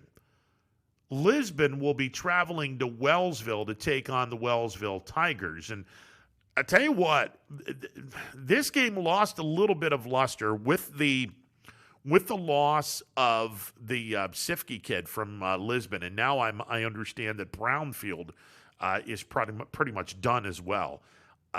Lisbon's got an uphill battle against Wellsville. Wellsville is a really good, really well-coached basketball team. Bug Thompson might be, for Division IV, he might be the best coach in Division IV in our area. Bug Thompson gets the absolute best. I mean the absolute best out of his kids. It's crazy how well coached Wellsville is. Bristol is the 4 seed. They're going to be taking on St. Thomas Aquinas, who knocked off Chalker on Tuesday night. Don't sleep on St. Thomas Aquinas. They've scheduled up. They schedule up. This is going to be an interesting game. It's going to be up in Bristolville. This is going to be an interesting game. Don't sleep on St. Thomas Aquinas. Like I said, they've scheduled up. They've challenged their kids. I'm going to be real curious to see who wins that game tonight. And then Lowellville is the 6th seed, and Lowellville will be playing Brookfield, who knocked off Lordstown on Tuesday night, 46-43. Brookfield is a pretty interesting team as well. Now, Brookfield is in the Mahoning Valley Athletic Conference gray tier, where Lowellville is in the scarlet tier. I'll be real curious to see who wins this game. But, man, this particular district, it's anyone's district. I mean, Heartland Christian is the favorite because they're the lowest seed. They're the 3. Because the 2 seed went to the top seed instead of staying in their own district. So Heartland Christian, at least on paper, is the best team because they're the highest seed or the lowest seed, however you want to look at it, left. They're the 3. But I don't think it's going to be a piece of cake for Heartland Christian. As a matter of fact, I think that they may be in some serious trouble in the district semifinals if they were to play Wellsville. I think that would be a very, very difficult game for Heartland Christian. I think that would be an extremely difficult game for Heartland Christian. All right, and then you go to the other sectional title games. McDonald is the 1. They're going to be playing Ashtabula St. John. McDonald chose not to get the bye, and they beat Bloomfield. They beat them convincingly. So they'll take on Ashtabula St. John tonight. Valley Christian chose not to have the bye, and they blew out Maplewood. Valley Christian will be home to Wyndham tonight. Those pretty good chance McDonald's playing Valley Christian. That's a pretty solid district semifinal. That's a pretty solid district semifinal. JFK chose the bye, and they're going to take on Lake Center Christian, who dispatched of Latonia on Tuesday night.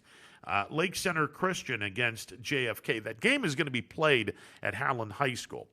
JFK's gymnasium is being remodeled.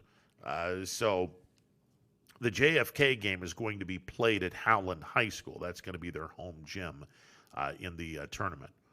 And then finally, Jackson Milton, who knocked off Western Reserve by 3 points. Jackson Milton will be hosting Sebring.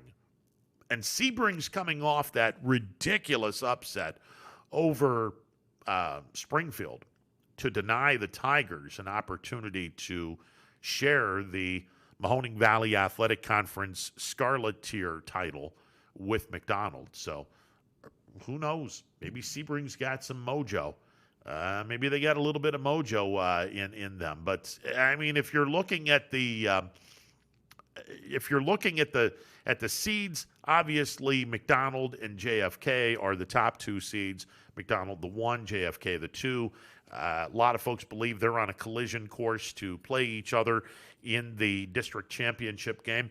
Pretty good chance that happens, although I will sit back and say Valley Christian will give McDonald a very good game should McDonald and Valley Christian play each other in the district semifinals. I think Valley Christian can give McDonald a really, really good game.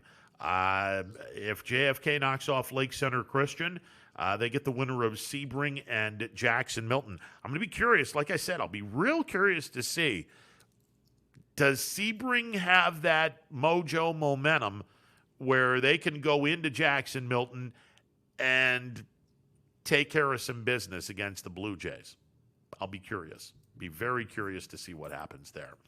So that's Division 4. And then Division 1 is Saturday night. Division 1 is Saturday night. Harding is going to be going to Massillon to play Massillon Jackson. That's an uphill battle. That's going to be an uphill battle.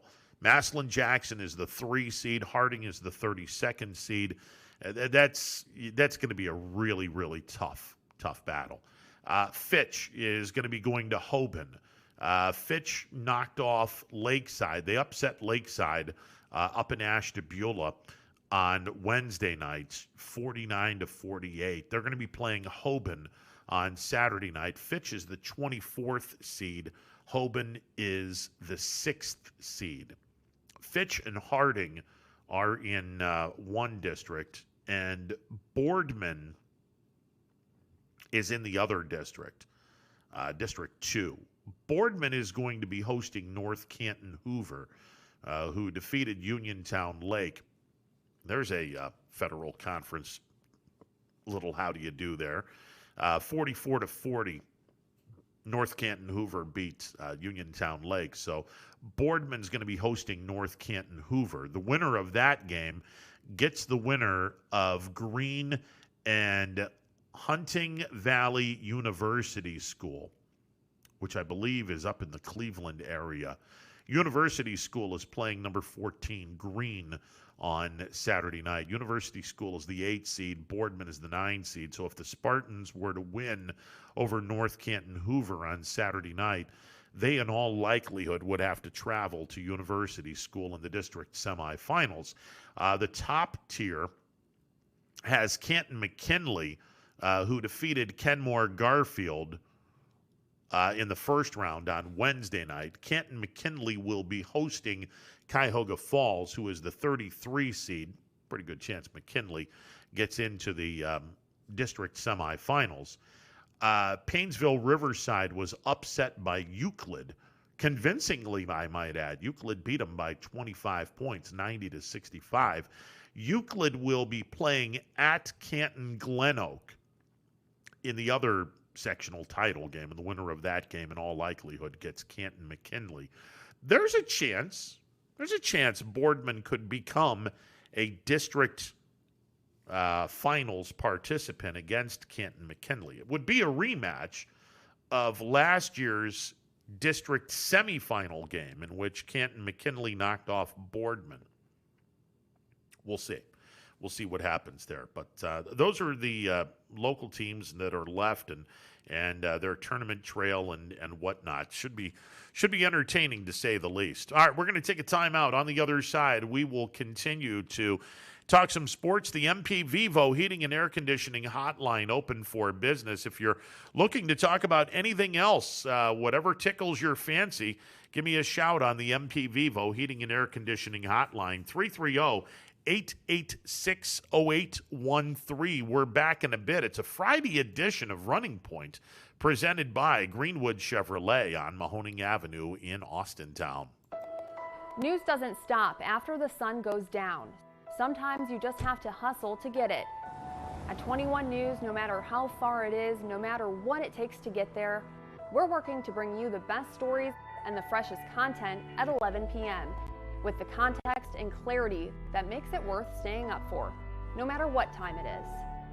21 News at 11 with me, Aaron Simonek, and Derek Steyer. 21 News at 11, news that's worth your time.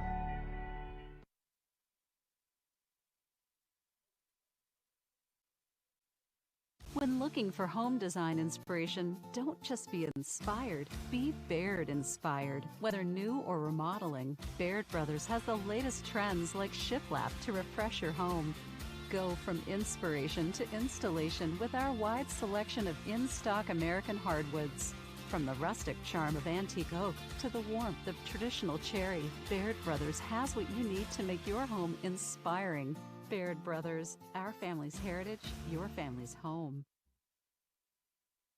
Hello, I'm Greg Berbick with Berbick Farms. For the last 100 years, my family has farmed in Columbiana and Mahoning counties. I began raising cattle in 1996 with the goal of providing a better product for you and your family on the dinner table. Our grass-fed and grain-supplemented Black Angus beef are raised with no hormones, steroids, or antibiotics. We're known for our hometown-friendly service and incredible tasting products. We're locally owned and have customers across the tri-state area. Our products go from our farm to your family. Stop by our farm on New Buffalo Road or visit us on the web at gberbickfarms.com. Don't forget to like us on Facebook. Berbick Farms, it just tastes better.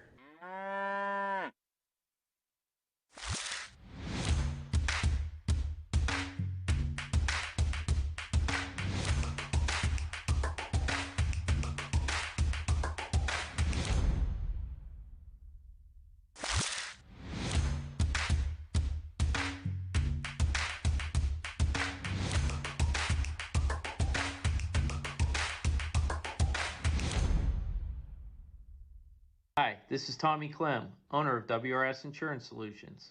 WRS Insurance Solutions is a local independent agency that specializes in life, Medicare, long-term care, and disability products. Call us at 330-953-3722 or visit us at wrsinsurancesolutions.com to learn more. Good luck to all the student athletes in the Valley. Right now is a great time to get more for your trade-in at Tri-State Ford and drive home in a new or pre-owned vehicle. Choose from our great selection of new Ford models or pre-owned vehicles. Plus, get the Tri-State Ford Advantage, including a 10-year, 200,000-mile warranty and more. At Tri-State Ford, we'll pay you top dollar for your trade, but you don't have to purchase one of ours to sell us yours. Customer focus, community driven. Tri-State Ford East Liverpool or visit tristateford.net.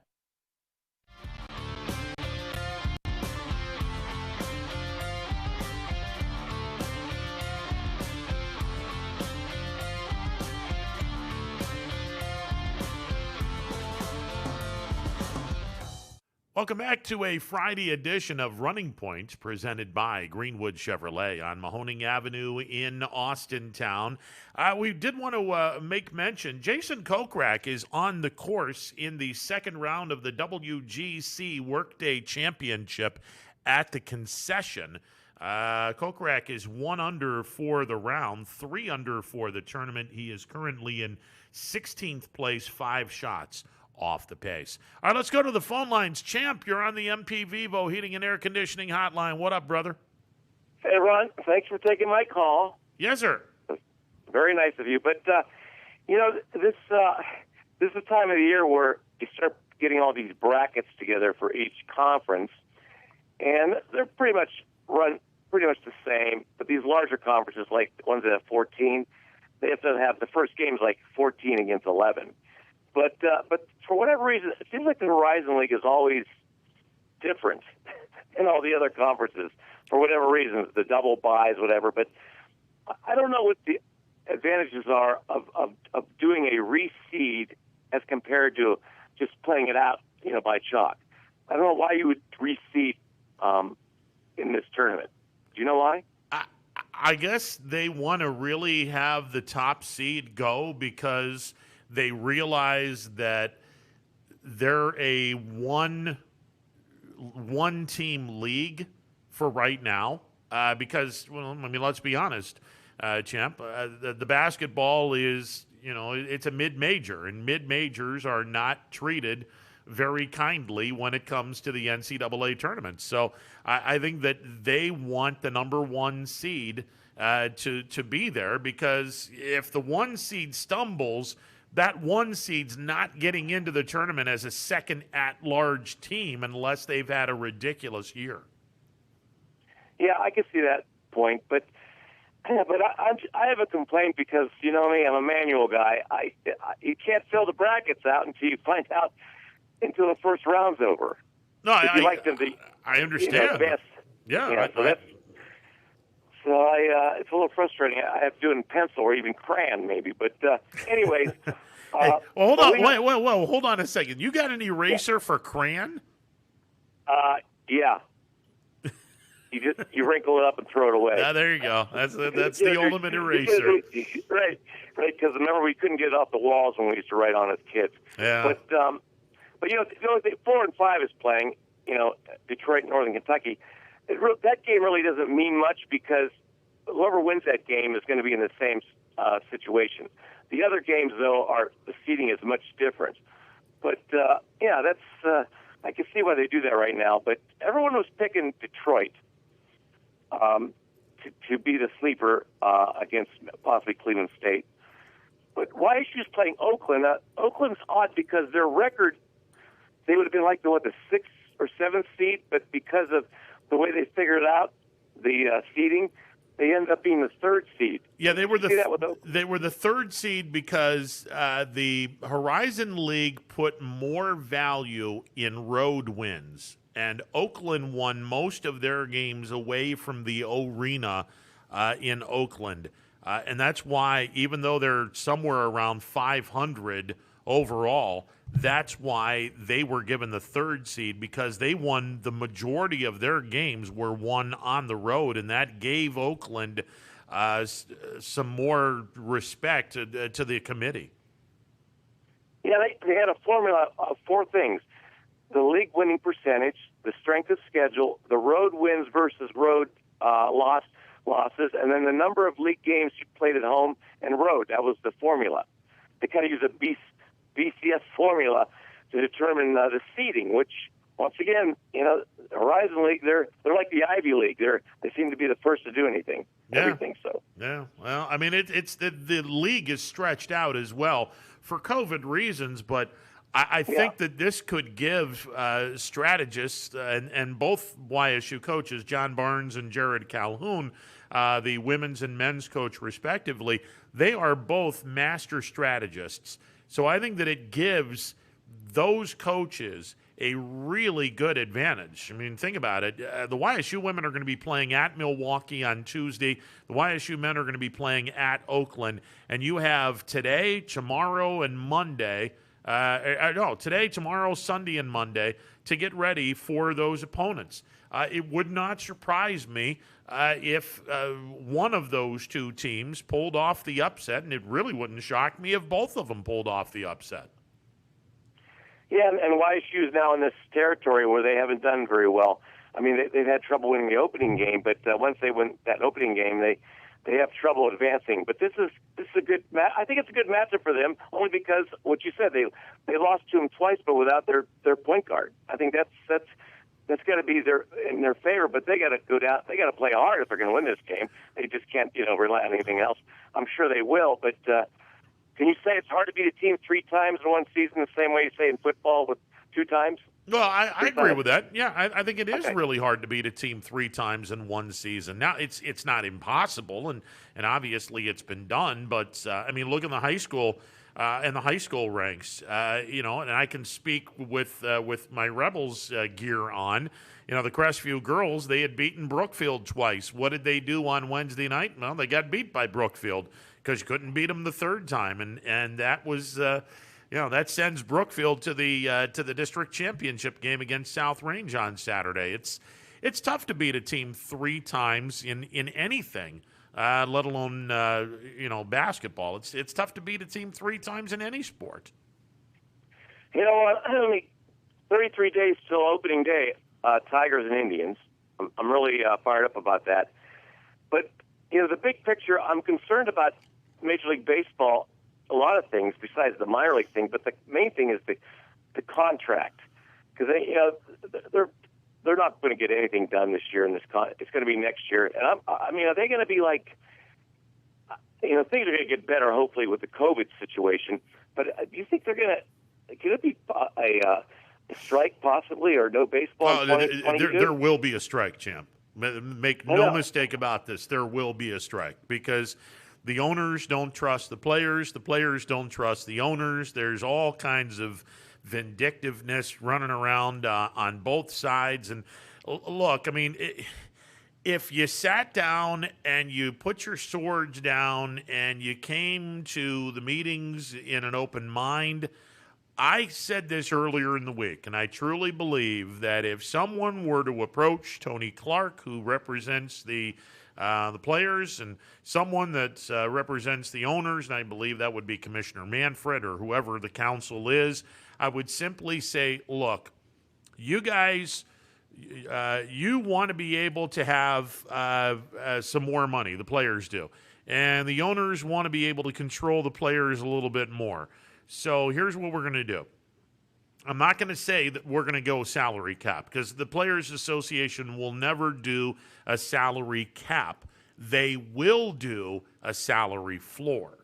A salary floor means that every single owner has to spend a minimum of X amount of dollars.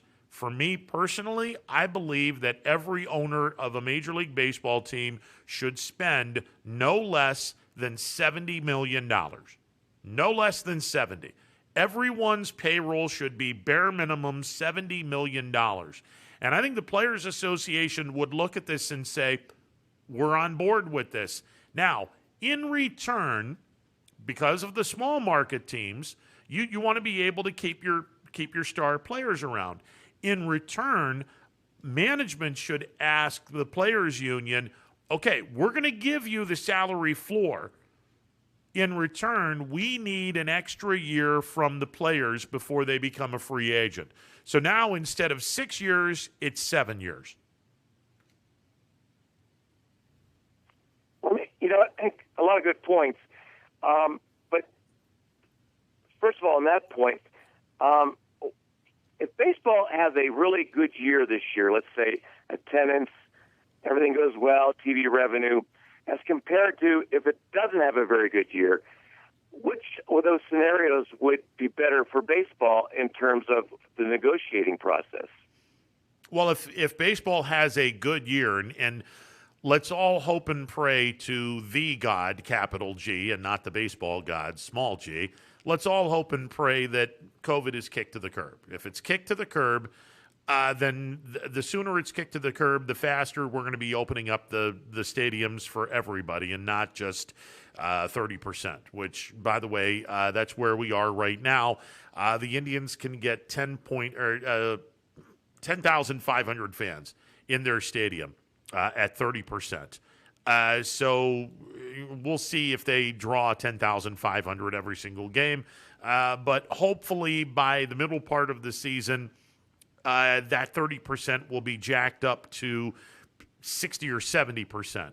And toward the end of the year, hopefully it's jacked up to 100%. We'll let everyone in. If we have a really big year with ratings and the attendance and everything, I think the big thing that the Players Union is going to want is more money. And the owners are going to be able to, they're going to be able to want, their concessions, which, I think the universal DH is way, way, way down the low list of things. I mean, I think management is going to want to be able to, put up a salary cap in, and the players are going to have no part of it. So I think that the owner's only way of doing a salary cap is to actually have a salary floor, which isn't going to help them. But if you expand free agency to 7 years, then I think that it helps the small market teams and it helps everyone in general. And it's something that both sides can live with. And then the rest of it, it's just the ability to make sure that everyone is on the same page and come to agreement on the things that you are in agreement with, and just tie up the loose ends and be done with it. Look, at the end of the day, if the owners are thinking that they're going to push a salary cap on the Players Union, here's a spoiler alert. It's not going to happen. And if you push too far, you're going to have a long strike. And baseball's already on shaky ground with the people. It's already on shaky ground. If you have a lengthy strike in the game of baseball right now, the game of baseball no longer becomes the important game that everyone in the game still thinks it is. It's quickly becoming a regional game, champ. It really is. Yeah, let me use an analogy. What I would do as a quick fix for baseball, something I think you get done.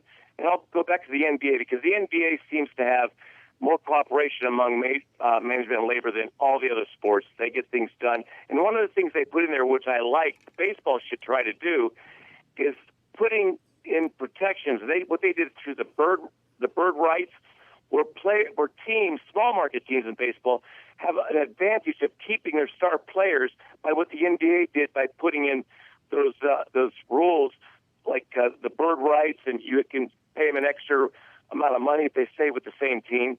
They should try that because I think that's what's depressing about a small market team is when they lose, like Lindor is a perfect example.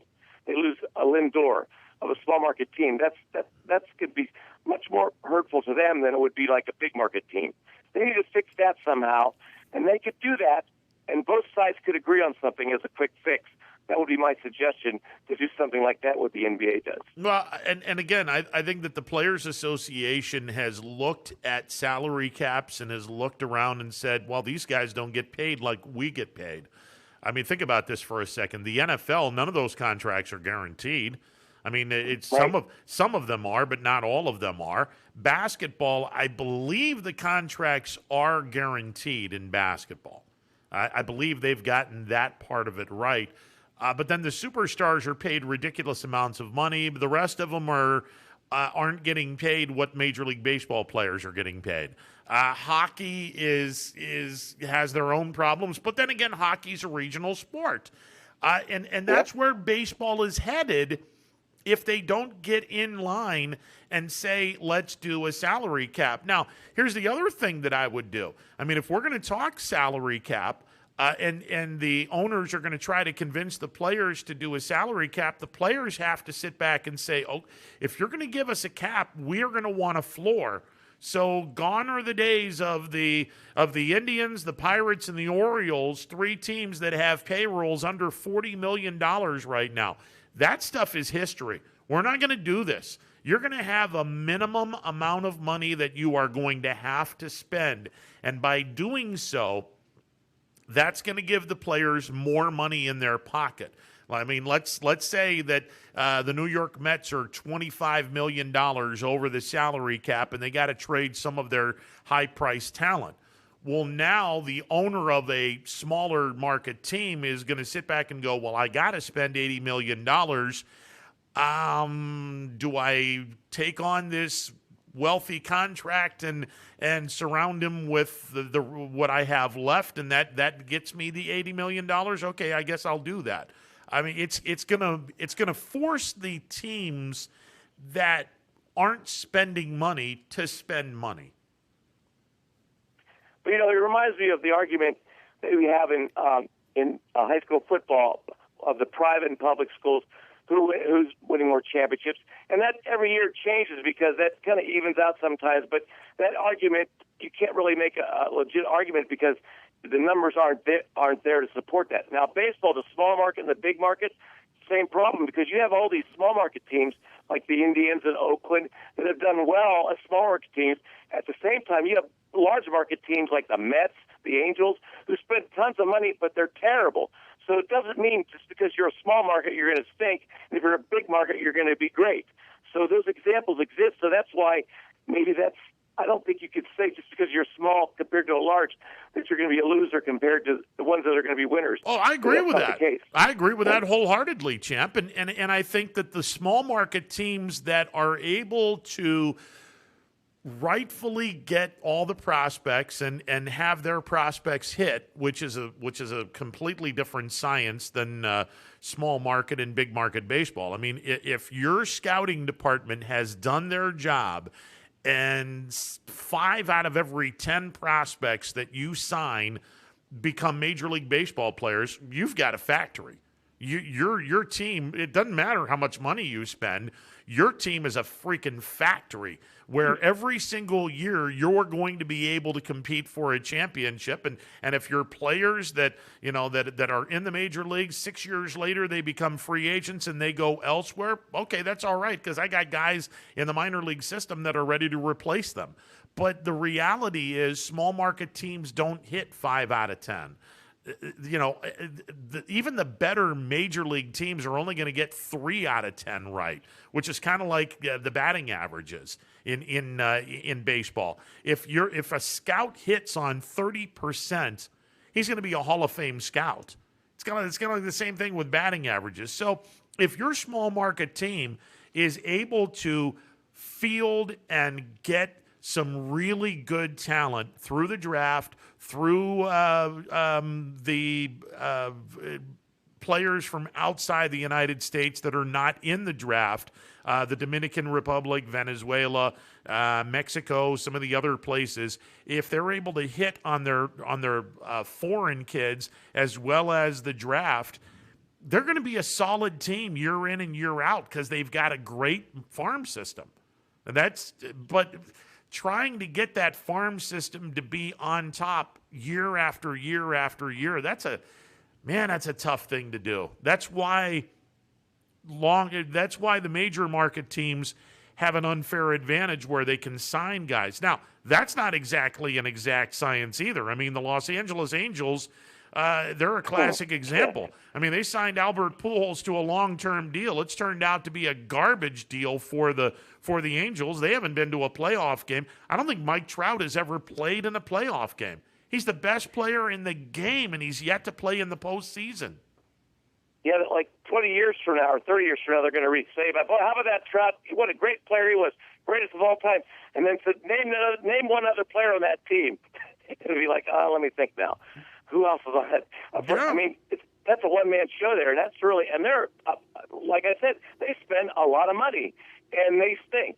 Yeah. So Artie Moreno spent a bucket load of money with a bunch of players. Now, unfortunately, they've also been, the victim of some bad luck. What was it? What was the big prospect that they had that died? Adenhart. He died in a car accident, and Skaggs was supposed to be really, really good, and he passed away a couple of years ago. They've had some unfortunate luck, but they've also signed some really. They've signed some guys to some really bad contracts. Artie Moreno has done a terrible job in Los Angeles. I got a buddy that knows him that's going to take him to dinner and try to convince him to buy the Indians. So I got things covered on that one. So yeah, well, I don't like his. I don't trust his track record when it comes to signing guys. I mean, the Indians fans bitch about the Dolans. Hey, this just in: the Indians have been in the playoffs in 6 of the last 8 years. You can complain about the ownership, but this team has been a postseason team in 6 of the last 8 years. They're doing something right. Yeah, with all these baseball stats, they should have a stat to rate like the trades and the free agent signings like a team has over a 10-year period. They should be able to rate that because I think the Indians would be a more efficient team than most franchises because of the trades and the free agents. They haven't really done a lot, but the ones they've done have done pretty well. Exactly what they've hoped they've done that they have did at that time. But they've been good at that. And they don't have any ratings for that. They should create those efficiency ratings. No, I agree with you. I think that if you look back in the last 10 years, the Indians have been one of the more efficient teams in all of Major League Baseball. Now, unfortunately, they've had some bad luck when they get into the postseason. And that's part of the equation of winning a championship. You got to have some good fortune. And, in 2016, they ran out of gas because there were guys that were hurt and they just couldn't hang on to their 3-1 lead against the Cubs. Up until last year, the Dodgers were a team that had no luck in the postseason. And then last year they wound up winning the World Series. And now they got Trevor Bauer and a couple of other guys because the Dodgers are spending money like a drunken sailor that comes in port. So, I mean, we'll see what happens this year. Well, Detroit and Cleveland, they'll be opening on April Fool's Day, right? Yeah. Okay. In Detroit? The schedule maker is, they're hoping and praying that the weather's going to be nice on April the 1st in a very cold city. Take your pick, Detroit or Cleveland. Yeah, that's because why would we want to open in, say, a dome stadium or somewhere south? I mean, why would we want to do that? You know who's going to pitch for Detroit? That guy named Sid Finch. Remember, they made him up. Was it the Mets that made him up on April Fool's? Was that his name, Sid Finch? Right? Oh, yeah. Yeah. Sid Finch is starting for the Tigers. There you go. Great. There you go. Maybe they'll play the Canadian national anthem instead of the national anthem, being that it's April Fool's Day. I mean, and they're so close to Canada. You know, it's just across the river to Ontario. Oh my gosh, oh boy, they're gonna lose it. Probably 17 games of the Indians this year, but that's all right. Well, I mean, look, the Indians. You're thinking about the 2016 Indians. And the Indians are going to have their own problems, but I'm now not to say that they're not going to be okay, because I think their pitching staff will be fine. And I'm on record as saying this team wins a minimum of 85 games this year. I don't know if they'll win much more than 85, but I'm on record as saying that they'll win a minimum of 85 games because this pitching staff is that good, as long as they stay healthy. Now, if they have some injury problems, okay, now all bets are off, and this team might finish below 500 and be right there with Detroit and Kansas City. Well, I'm looking forward to the season. Hopefully, but I'm worried about baseball long term. I got to be honest with you. No, I agree with you, and I think that this might be the last year of seeing baseball the way that we're, the way that we have always watched baseball, because I fear that if there is a lengthy strike, Major League Baseball will turn into, and this is the fault of both the players union and the management and the folks that have not taken care of this game. I've said this so often. It's no secret that baseball's popularity started dying the moment they started playing most of their World Series games in the evenings. You have not been the caretaker for this game in terms of making sure that the kids have grown up watching the game of baseball and that they had access to the 4 to 7 greatest games of the year, a.k.a. the World Series. The fact that they've played games at nighttime where 85% of the country lives in the Eastern and Central time zones, and if your team is not in the World Series, these games are played on a weeknight, you're going to be in bed because there's school the next day. There's a reason why Major League Baseball's popularity has gone downhill dramatically, and it started when World Series games started playing in the nighttime, and they have not had a day World Series game in over 30 years. That's 2 generations worth of kids in the Eastern and Central time zone where 85% of the population lives, where they have not been able to watch from start to finish an entire World Series. And it is finally caught up to Major League Baseball. Hey, my first memories as a young kid in the mid-'60s was watching World Series of the 68, 60, and I remember those games. And if those games were on at night, I probably would not be a baseball fan. There you go.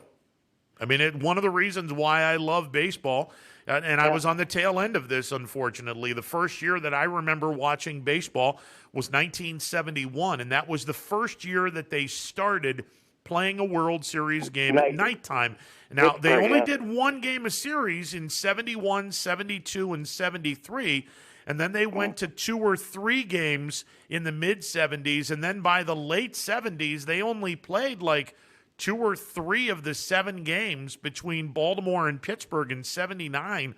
I think only 2 or 3 of those games were day games. Yeah, well, the only good thing about having more teams in the playoff is that they're forced to play more day games, at least in the National League and American League playoffs. At least that they're forced to do that because I like day games for the playoffs. Oh, I agree with you. I think the day games are phenomenal. And again, I'm not saying that the World Series should exclusively be in the daytime. That's not what I'm saying. But they should have one or two or three of those games should be scheduled in the daytime because you have to continue to be a good caretaker for this game. And part of that is making sure that the young kids in the Eastern and Central time zone are going to be able to watch the game. Look, I mean, let me give you a comparison. And I understand that you only play one game in the Super Bowl. I get it.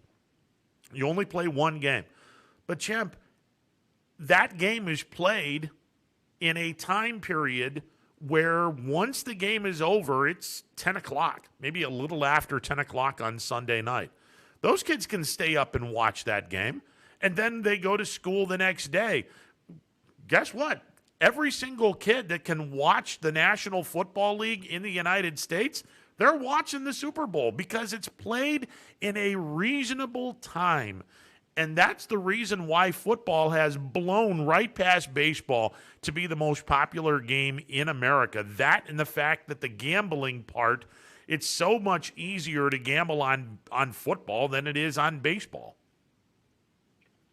Yeah, exactly right. And it's the greatest game or the most watched game in the entire universe is they started at 6:21 or 6:32, whatever. I mean, like clockwork.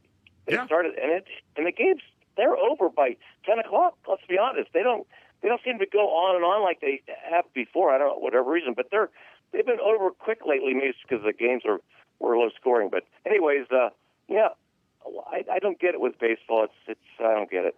Well, they've been talking about, well, we got to get money. Well, guess what? The cash cow was about to die.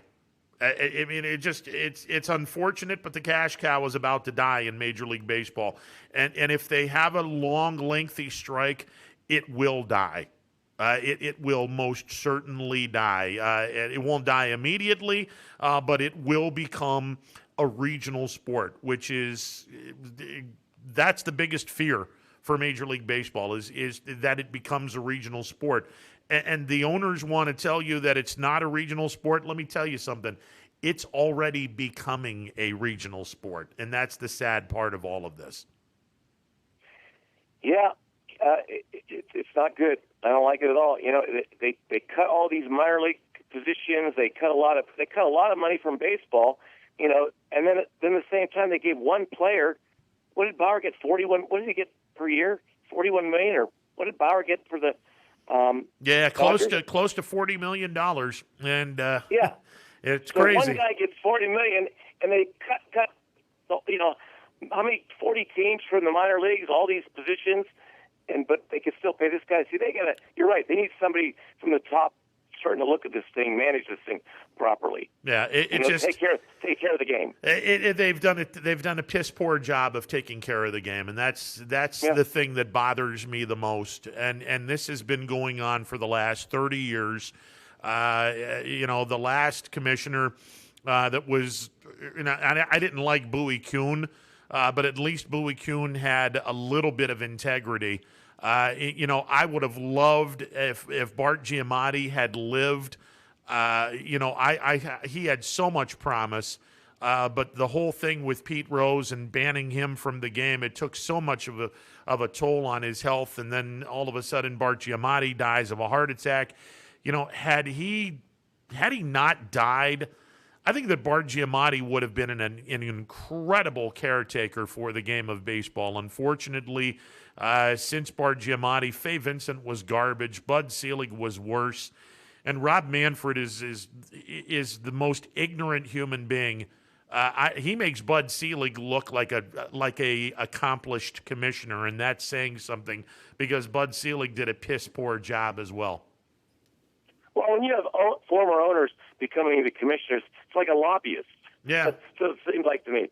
Come on. That doesn't seem Very sad.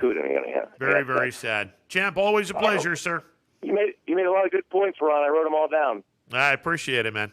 All right, bye. 330-886-0813, the MP Vivo Heating and Air Conditioning Hotline, open for business. Baseball being played in Thibodaux, Louisiana. All right, Thibodaux is about an hour or so south of Baton Rouge. Thibodaux is where Nicholls State is, and currently YSU and Nicholls State taking part in Game 1 of a 4-game series for Youngstown State, where they are going to play Nicholls State today. Tonight, they'll play LSU. Tomorrow afternoon, they'll play LSU. And then on Sunday, they'll go back and play Nicholls. YSU and Nicholls State scoreless after 2 innings. Nick Perez on the hill for the Penguins. Perez has retired the first 6 batters that he has faced. Penguins and Nicholls State scoreless. All right, we'll take a timeout, be back with more. It is a Friday edition of Running Point.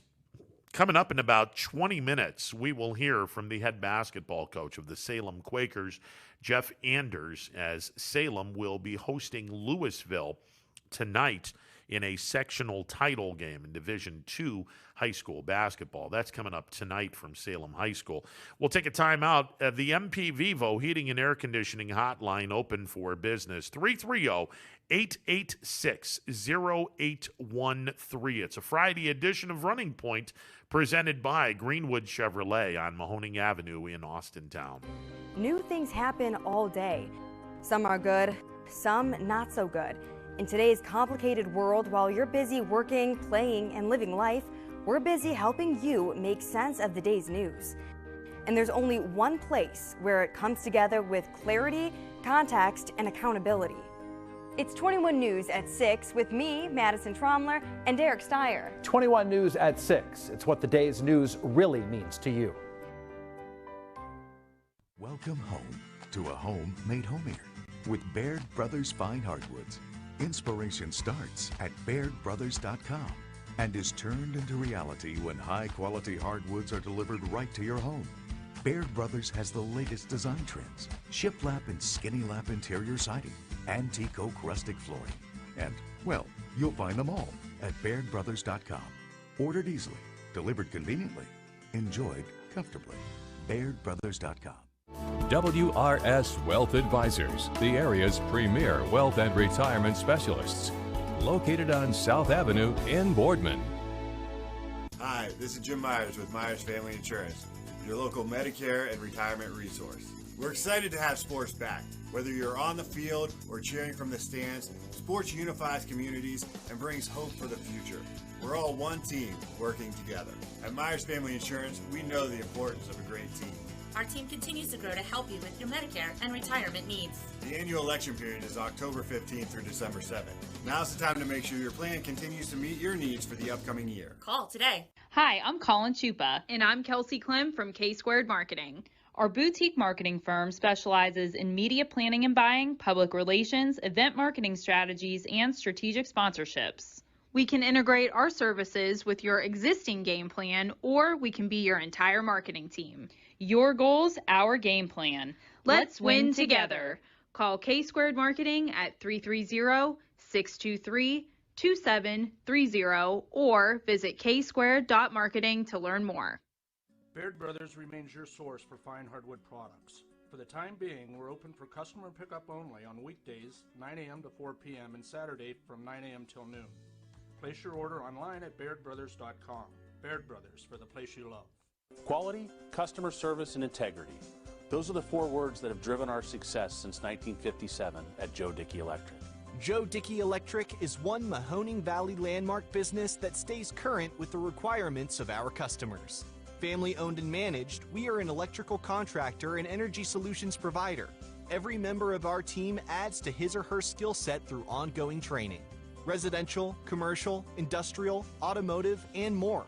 We keep ahead of the needs of our customers with a fleet of more than 50 vehicles and 24/7 emergency service, so you're never left in the dark. The 4M Company, being an architect and construction manager for over 40 years, has had the opportunity to use many different electrical businesses for our projects. The depth, quality, and knowledge and attention to detail displayed by Dickey Electric makes them stand out above all the rest. For state-of-the-art expertise and a timeless commitment to our customers, contact Joe Dickey Electric. We are everything electrical. I went to Greenwood Chevrolet because I was really interested in looking at the tracks. Because I wanted my dream truck. Because I've been going there for 20 years. I think whenever we go there, whatever car we're looking for, they have tremendous inventory. If you're looking for people who care about you, Greenwood is the place to go. You know, it's like family there. The girls know me in service. It's Miss Kim in the Tahoe. I'm really happy that I went to Greenwood Chevrolet. Because they really went the extra mile for me. Now we're going the extra mile for you, only at Greenwood Chevrolet. Local teams are heating up the hardwoods, and you can keep up with all the action on and off the court with Five Guys Hoop News all season long on 21 Sports. Welcome back to a Friday edition of Running Point presented by Greenwood Chevrolet on Mahoning Avenue in Austintown. If you're in the market for a brand new or slightly used automobile, do check out the good folks at Greenwood Chevrolet on Mahoning Avenue in Austintown. Wanted to keep everyone updated as to what Jason Kokrak is doing today in the WGC Workday Championship at the Concession Golf Club down in Bradenton, Florida. Jason Kokrak threw 3 holes, 1 under for the day, 3 under for the tournament. He is tied for 19th. 6 shots in back of the leaders. 6 shots in back of the leaders. So Kokrak right now is 3 under. 9 under is leading the tournament. So there you go. And right now, I'm when we have our golfing guru on, Brian Tolnar, he and I went through the list of names that I had for my picks this week in the little contest that I have with one of the apps that I have on my phone. And 7 of the 9 golfers that I have chosen are currently leading in their position. 7 of the 9 golfers.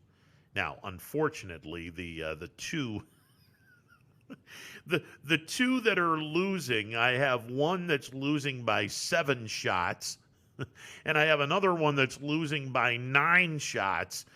So I got no shot at either one of these 2 getting back. Although you do have most of this round and the last 2 rounds, and nobody's getting cut. So maybe, just maybe, I get lucky. But right now, 70 points is nowhere near the leaderboard. The leaderboard right now is 110 points. So not only do they have all 9 of them right, I'm assuming that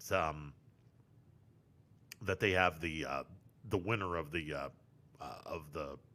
event right, which who knows? I think they have the winner and the score right. I don't know. Anyway, my game right now is, it's okay, but 70 points is nowhere near the top of the list. I picked Dustin Johnson to win this event. Dustin Johnson is 4 over par. He is 13 shots off the pace. Now, he was the guy that everyone and their brother said would win this damn tournament, and he's 13 shots off the pace. Welcome to my world, kids. All right, 330-886-0813. The MP Vivo Heating and Air Conditioning Hotline open for business. My Lord. No wonder why these things are damn near impossible to win. All right, let's take a look at the games that are on the network tonight. High school tournament basketball. These are sectional championship games, all on the network tonight. All of these games start at 7 o'clock. Coverage will begin at 6:45 tonight from the Fieldhouse in Struthers. Geneva will be playing at Struthers. The coverage begins at 6:45. The rest of these games, coverage will start about 5 minutes before game time. Mineral Ridge is at Cardinal Mooney. Edgewood at Cheney. Matthews travels to Columbiana to take on Heartland Christian. Crestview is at LeBray. Brookfield travels to Lowellville. Ashtabula St. John will travel to McDonald. Liberty is at Newton Falls. Lakeview visits Poland. Louisville is at Salem. Jackson Milton travels to Sebring. Actually, Sebring is traveling to Jackson Milton. Yeah, that's Sebring is at Jackson Milton. Camel is at Springfield. Canfield at Ursuline. Wyndham will travel to Valley Christian. Lake Center will go to Howland to take on Warren JFK. Keep in mind, Warren JFK's gymnasium under construction, a little remodeling going on with the gymnasium at Warren JFK High School. So their basketball season, home games, at least in this tournament, will be played at Howland.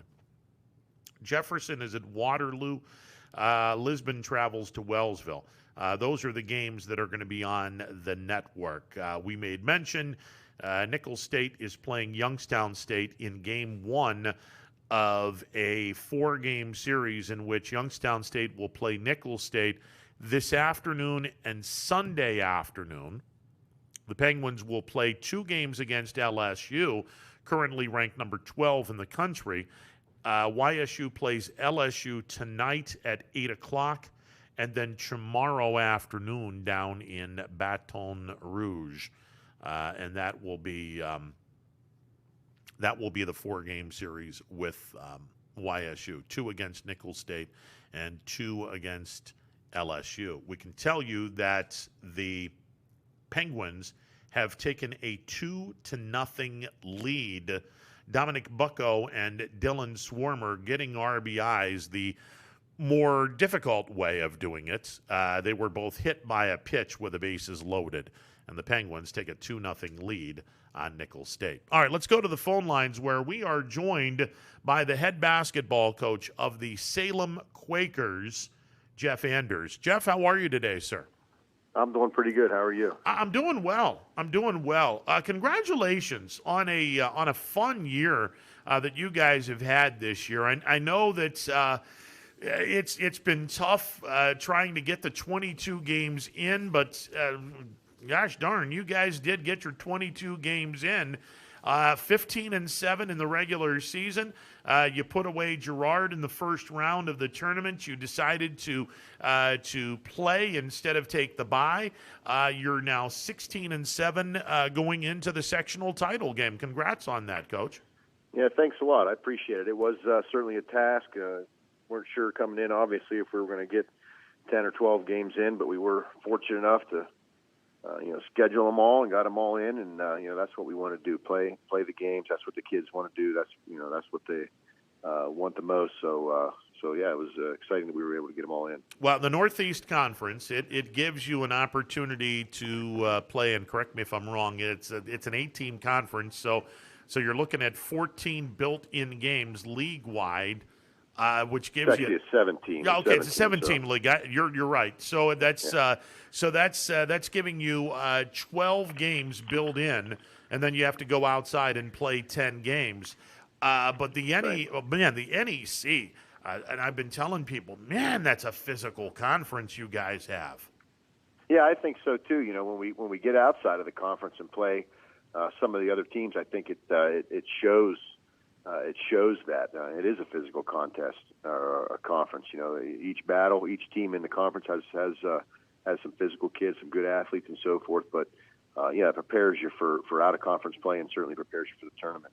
And you guys have played some interesting non-conference games this year. I mean, Heartland Christian, they're favored to be in the district championship in Division 4.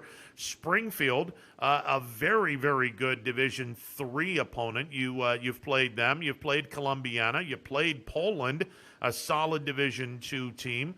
It's a pretty nice non-conference schedule that you guys had. Yeah, absolutely. That's kind of what we wanted to do. We knew coming into the year that, last year we had a lot of young kids playing. This year, the expectations were a little bit different than they have been the last few. in that we thought we were going to be able to at least compete and be better, and we certainly wanted to, get prepared not only for the conference, but like I said earlier, for the tournament. So, playing those good teams, whether it's home or away, that's only going to make you better. So, we take on that challenge, and certainly did see some good teams along the way. Jeff Anders, the head basketball coach of the Salem Quakers, joining me on the MP Vivo Heating and Air Conditioning Hotline. Coach, when I take a look at your team, much like Louisville, defense is front and center. I absolutely love a team that can shut another team down and hold them to 55 or less. And by and large, for most of this season, you guys have been able to do that. Yeah, we take pride in that. We work on it, we drill it, and the kids really thrive on it. They challenge each other in practice every day. When we break down film, they're looking for good defensive plays and rotations and whatnot. So, it gets them excited, which is pretty rare. Nowadays, putting the ball in the hole, shooting threes, dunks, those kind of things are front and center. But our kids really buy into playing defense and getting after people. And, if you can defend, it's our feeling that, you're going to have a shot any night. Coach, I've been telling this to people for a while. When you're building a basketball program, it's not just in the high school level. You got to go way, way down below high school and into the elementary school and get these kids immersed into the game of basketball. And one of the things that I've been preaching, you can teach a zone defense in minimal time, but having kids learn to play man-to-man from an early age all the way through junior high, I think that the footwork and getting that man-to-man defense down pat in the youth, middle school, and into junior high is so damn important. When these kids get into high school, they got to be able to play solid man-to-man D. Yeah, absolutely. Like you said, rotation-wise, footwork, all of those things. You're not going to be a good zone defense team if you can't play good man-to-man and you don't have those fundamentals. And you're absolutely right; those are established early and often. In the elementary school and the junior highs, 7th and 8th grade programs, the expectation is that when they get to the freshman level, they have an idea of what they're doing on defense, and they understand that, all 5 guys are defending the basketball, not necessarily a guy or an area, okay? And, those fundamentals are instilled early. But, footwork, all of those things that you mentioned are vital to playing any kind of defense, whether it's man or zone. Coach, give everyone an idea of some of the drills that you would teach or have your kids go through to work on their defense. We do a lot of lane slides, working conditioning of the legs. We work a lot of one-on-one stuff where we just like to challenge people, challenge the guy that we're guarding to try to get by us and so forth. A lot of 2-on-2, a lot of shell drill where we work on rotational stuff. And really forcing the ball to an area of the floor that we want them to get to. And we do those things, if not every day, every other day. But, we've got to break it down into an offensive and defensive individual period each day. And one skill or 2 skills are worked on, like I said, on a daily basis. And we still do that even this late in the season. When we're in the tournament, we're still focusing on and trying to get better with our defensive rotations and so forth. But, a lot of terminology, how are we going to defend a ball screen? We work on that, sprinting to help, third man through, some terminology that, basketball folks understand and recognize. But we're working on those every day. Communication on the basketball floor when you're playing defense is just so incredibly important. You don't want your kid getting smashed with a pick or a screen. You got to warn them, and the players have to warn the kid of an upcoming screen or pick, and then you got to yell switch, and it's just so important. And then you get these kids that, well, we don't want to talk on the basketball floor. Oh, you have no problems talking in the classroom and during practice, but now all of a sudden you don't want to talk on the basketball floor. Yeah, you're right on that. That is a challenge. It's a challenge every year. You try to get the kid that's the most outspoken to get things going. But, starting from day one, we're big on communicating, whether it's on offense or defense, calling for the basketball, yelling out, screens, like you said, calling shot, calling ball, all of those things. But that's certainly a challenging thing.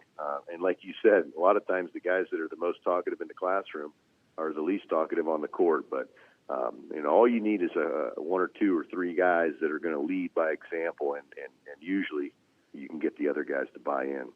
Jeff Anders, the head basketball coach of the Salem Quakers, joining me on the MP Vivo Heating and Air Conditioning Hotline. Coach, how difficult has this year been with COVID and just the whole idea of putting a mask on, trying to teach your kids basketball with a mask on, the mental aspect of this game, which is tough enough in a regular season? Add COVID onto this. How difficult has this season been? Yeah, it's been an extreme challenge for everybody. Not just us, obviously, but leading into it without having the summer that you're normally used to. It's kind of like it took us the first 8 or 10 games to get some stuff figured out. Whether it's rotation or depth and things like that. Stuff that you usually have a little bit more of a grasp on coming into the year. It took us a little while. Like I said, without the summertime and being able to scrimmage and shootouts and those sort of things. But you know what? The kids adapted unbelievably, to be honest with you, both in the classroom and basketball court and sports and those kind of things, in my opinion. It really, as it's gone, has gotten back to about as normal as you could think it would be in terms of preparing each day and games and those sort of things. But certainly a challenge for everybody involved. The shutdowns and so forth. Everybody's had them. Everybody's had some kids that couldn't come to practice and were quarantined or whatever. But kids get through things. You know what I mean? They help each other, and we're able to do that. And it's almost like an escape for them when they get out there in the basketball court and are able to compete and so forth at practice. It gets a little bit of a normal thing for them. So that's kind of a refreshing thing. But certainly a challenge, absolutely. Coach, you're taking on a familiar foe in Louisville. This is a team that not too long ago was in your conference in the old EBC, the old NBC, which is now EBC. So you threw the Peacock out of the fray and turned NBC into EBC. But anyway, you're taking on an old familiar foe and a team much like Salem that loves to play defense. I was talking with Coach Siegfried in the 12 o'clock hour, and I was joking with him, 50 points might get you a victory tonight. I think I'm pretty serious when I say 50 points might get you a victory tonight with you guys. Yeah, no doubt about it. They're a familiar team. They had a lot of success in the league. They have players. They're a little bit of a bigger school, bigger D2. But they defend well. They have a lot of length. They have some brute kids inside. They have some quickness and some athletes on the perimeter, and it's going to be a battle. But you're absolutely right. The team that can make the fewest mistakes and put the ball in the basket the most, obviously, is going to have success. And 50 points is probably pretty close to what it's going to take tonight. Like you said, both teams playing good defense, but I expect a good game, a physical game, and hopefully we can come out on top. You have some pretty good length on your team. A lot of kids 6'2", 6'3", 6'4", long arms, and that's another great asset to have when you're playing good defense. Yeah, absolutely. We always chart deflections, which I think is one of the most underrated stats there are. They lead to runouts and so forth, but our length allows us to do some of those things, and we like to switch defenses up. That's no surprise to anybody that's scouted us or watched us. But playing with our hands up and those sort of things, contesting shots, getting them up in the passing lane and stuff, being long like we are, fairly long, definitely helps that. You guys play on one of the nicest floors that in my experience of doing games. One of the nicest floors in all of the Mahoning Valley. I absolutely love Salem High School and the gym floor that you guys have, and just the atmosphere when the place is packed. Now, unfortunately, again, we go back to COVID, 15% of capacity. What has the fans been like, and how has their energy helped you guys during this COVID season? Yeah, that's been one of the biggest disappointments. We had some success and are getting some wins and playing pretty good, making plays, and it's almost like a scrimmage atmosphere where you can hear the fans chirping and so on and so forth. But once the ball gets tipped off and the game gets going, I mean, you're competing, and really even the kids have made some comments that you don't even really realize it. You're out there playing against the opponent, and it seems to be fairly normal. But there have been some times that we've gotten some excitement going here at the Cabas, and certainly feed off of those moments and such. But yeah, that's been one of the most disappointing things, not being able to get that place packed. But we take a lot of pride playing at home. We love our gym. We love our place. A lot of these new schools that are being built have a very similar feel to them, and ours is not that. It's a unique place, and it's a lot of fun to play in, especially like you said, when the place is rocking. Jeff Anders, the head basketball coach of the Salem Quakers, joining me on the MP Vivo Heating and Air Conditioning Hotline. Coach, what do you think of the new formats, and do you expect this format to be something of the new world of basketball, where two districts are combined into one supersized district? We've been talking about that with some of my coaching counterparts and so forth, and I kind of like it. I like the unknown. I like the need to prepare. In the old way that you were so familiar with the teams that you were playing, that it was like, oh, we're playing this team again and that team again and so on. But there's a lot of unknown in this super district, so to speak. So I don't mind it at all. I'm an old school guy. I wish that we were still at a tournament site and a tournament atmosphere where you had 2 and sometimes even 3 games on any given night. You could stick around and watch the other teams compete. I'm a big advocate, big fan of that, and I don't think that's probably going to come back. But I like the super district idea and how things are playing out. Like I said, you're running into some different teams. You're learning some things about some different teams and so on, and having to do some research and some scouting. So I like the challenge. It's a part of the game that I enjoy, preparing and breaking teams down and trying to get a scatter report. How are you going to stop them? Do this and do that, and being unknown a little bit to a lot of the teams that are in our district. I think it brings a pretty cool feel to it. Now, I'm an advocate that once you get to the districts, and you use the supersized district, and that'll be 4 district semifinal games and 2 district championships. I firmly believe that starting next year, the OHSAA needs to say, okay, we're going to have a designated spot for the supersized districts semifinals and finals. It's going to be on this spot. So you'll have 4 semifinal games, 2 district championship games, but it's going to be in one designated location. Would you like to see that in the future, or leave it as is, where the district championship is played at the home of the higher seed, rewarding that higher seeded team? No, I absolutely want to get teams into one place. Like I said, that's more of a tournament feel. You think about the NCAA March Madness. That's one of the greatest sporting events there are, and I think the reason is because you have so many teams playing and sticking around and watching. You have different fans that are in each corner or section of the gym and stuff like that, and chanting back and forth. I mean, I think that is just a great thing, and I hope you're right. I hope they do have, you said 4 semifinals and two district championship games all at one place. I'd be an advocate of that, even if it meant that we were not able to play another game at home. I think that's what tournament basketball is all about. That's what makes it special. I think it's one of the best events in sports when you get 4 teams into a gym and a couple games on each night, and fans from different communities coming in to support. I just think that that's a fantastic thing. So I hope that you're right, and we get to do that. Coach, you're taking on a Louisville team. Like we mentioned, you're no stranger. They used to be in the same conference as you. But let's talk about the rest of this Division II district that you guys are in. Holy Toledo, is this district crazy? Yeah, there's a lot of good teams. I mean, Poland's obviously successful. They play Lakeview tonight, who's no slouch. They got a late start with Trumbull County being shut down, and they're coming on strong, playing better and better as the year's going on for them. Cheney's fantastic. They're as athletic as anybody out there.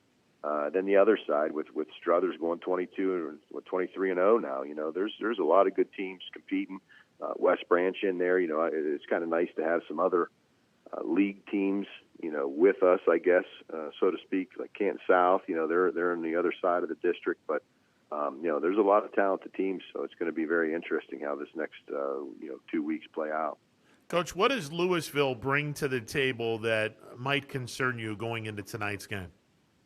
Well, they got some kids that can shoot. You know, the Al Jansen kid and the Bolden kid can shoot it just about as good as anybody. So we certainly can't, let them get loose and let them get wide open looks because they're going to knock them down.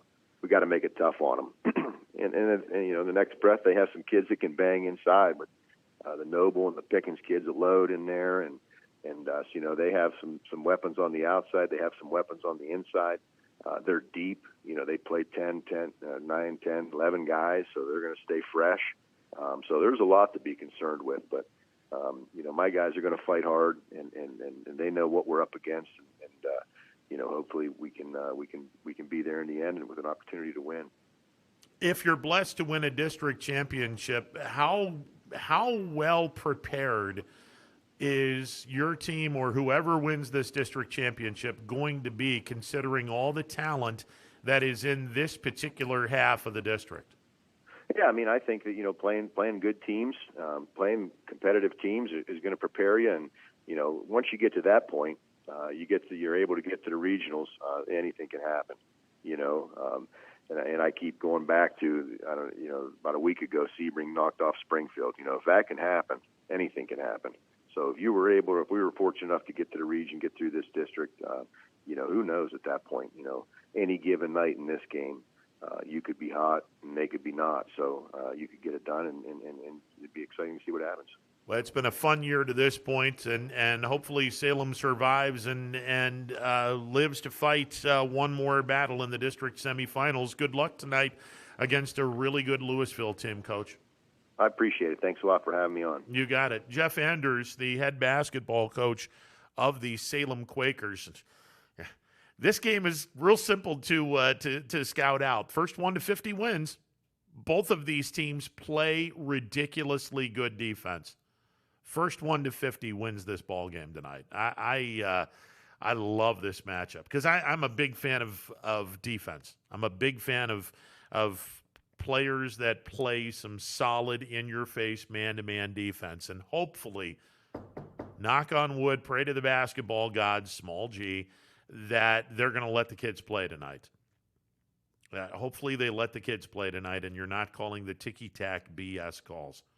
If it's a tightly contested game, then I think you will see the team that wins this game well into the 50s and maybe even into the 60s, because I think that there could be a lot of fouls called. If it is a tightly officiated game, there could be a lot of fouls called because both teams play aggressive man-to-man, and when they're in their zone, they're playing very aggressive, physical type of defense. And I'm a big fan of that. I am a huge fan of aggressive, physical, in-your-face type of defense. I'm a huge fan of that. I love watching a kid bust his ass or her ass on both ends of the floor, especially on defense. And it just, in today's world where there are kids where they want to get theirs. And look, that's understandable. Well, I want to go out and I want to get 20 points. Okay, great. But understand, if you go out and get your 20 points, but you're giving up 20 points, you're not worth a damn thing to me. You're not worth anything. You're a net zero. You got to play on both ends of the floor if you want to be a really, really good basketball player. I mean, it's one thing to score 20 points, but if you're holding the opposition, the guy that you're or the gal that you're guarding, and they're only scoring 4 or 6 points, you're now worth something because now you're a plus 14.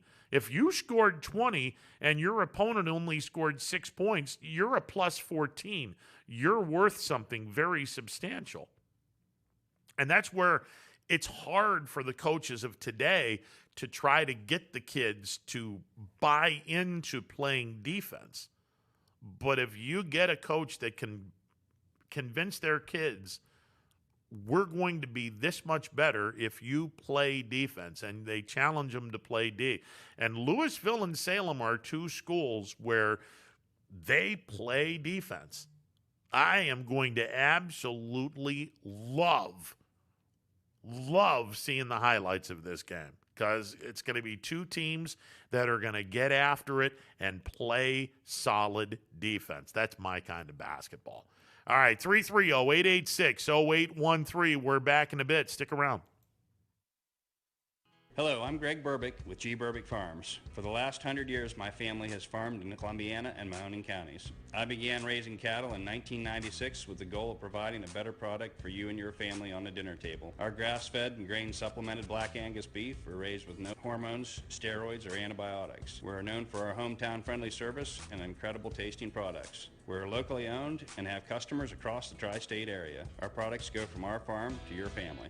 Stop by our farm on New Buffalo Road or visit us on the web at gberbickfarms.com. Don't forget to like us on Facebook. Berbick Farms, it just tastes better.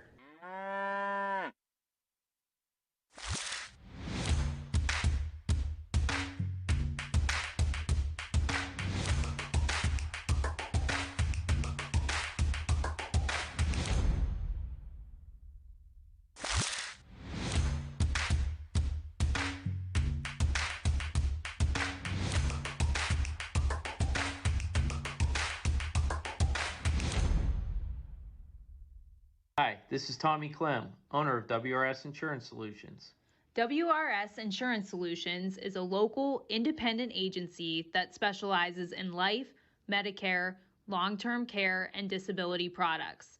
Call us at 330-953-3722 or visit us at wrsinsurancesolutions.com to learn more. Good luck to all the student athletes in the Valley. Right now is a great time to get more for your trade-in at Tri-State Ford and drive home in a new or pre-owned vehicle. Choose from our great selection of new Ford models or pre-owned vehicles. Plus, get the Tri-State Ford Advantage, including a 10-year, 200,000-mile warranty and more. At Tri-State Ford, we'll pay you top dollar for your trade, but you don't have to purchase one of ours to sell us yours. Customer focus, community driven. Tri-State Ford East Liverpool or visit tristateford.net. Planning a project around your home or rental property? Trust the electrical service to the local experts with 62 years of serving the Mahoning Valley. Joe Dickey Electric is your local go-to source for responsive, reliable residential electrical work. From everyday maintenance and repairs to new installations, electrical upgrades, and safety inspections, no job is too big or too small. Call Joe Dickey Electric today, 800-549-3976, or visit DickeyElectric.com. That's DickeyElectric.com. Welcome back to a Friday edition of Running Point, presented by Greenwood Chevrolet on Mahoning Avenue in Austintown. The MP Vivo Heating and Air Conditioning Hotline open for business, 330-886-0813. Here's your schedule for tonight in high school basketball. It is the sectional title games for the boys. In Division II, Geneva is at Struthers, Canfield at Ursuline, Lakeview at Poland, Louisville will travel to Salem, Marlington is at West Branch, and Ashtabula is at Cheney. All of those games will start at 7 o'clock. In Division III, Camel is at Springfield, Champion at Southeast, Berkshire at Pie Valley, South Range at Garfield, Mineral Ridge at Mooney, Crestview at LeBray, and Liberty visits Newton Falls. All of those games will start at 7 o'clock. And in Division IV, all of the games, you guessed it, they start at 7 o'clock. Matthews visits Heartland Christian. St. Thomas Aquinas is at Bristol.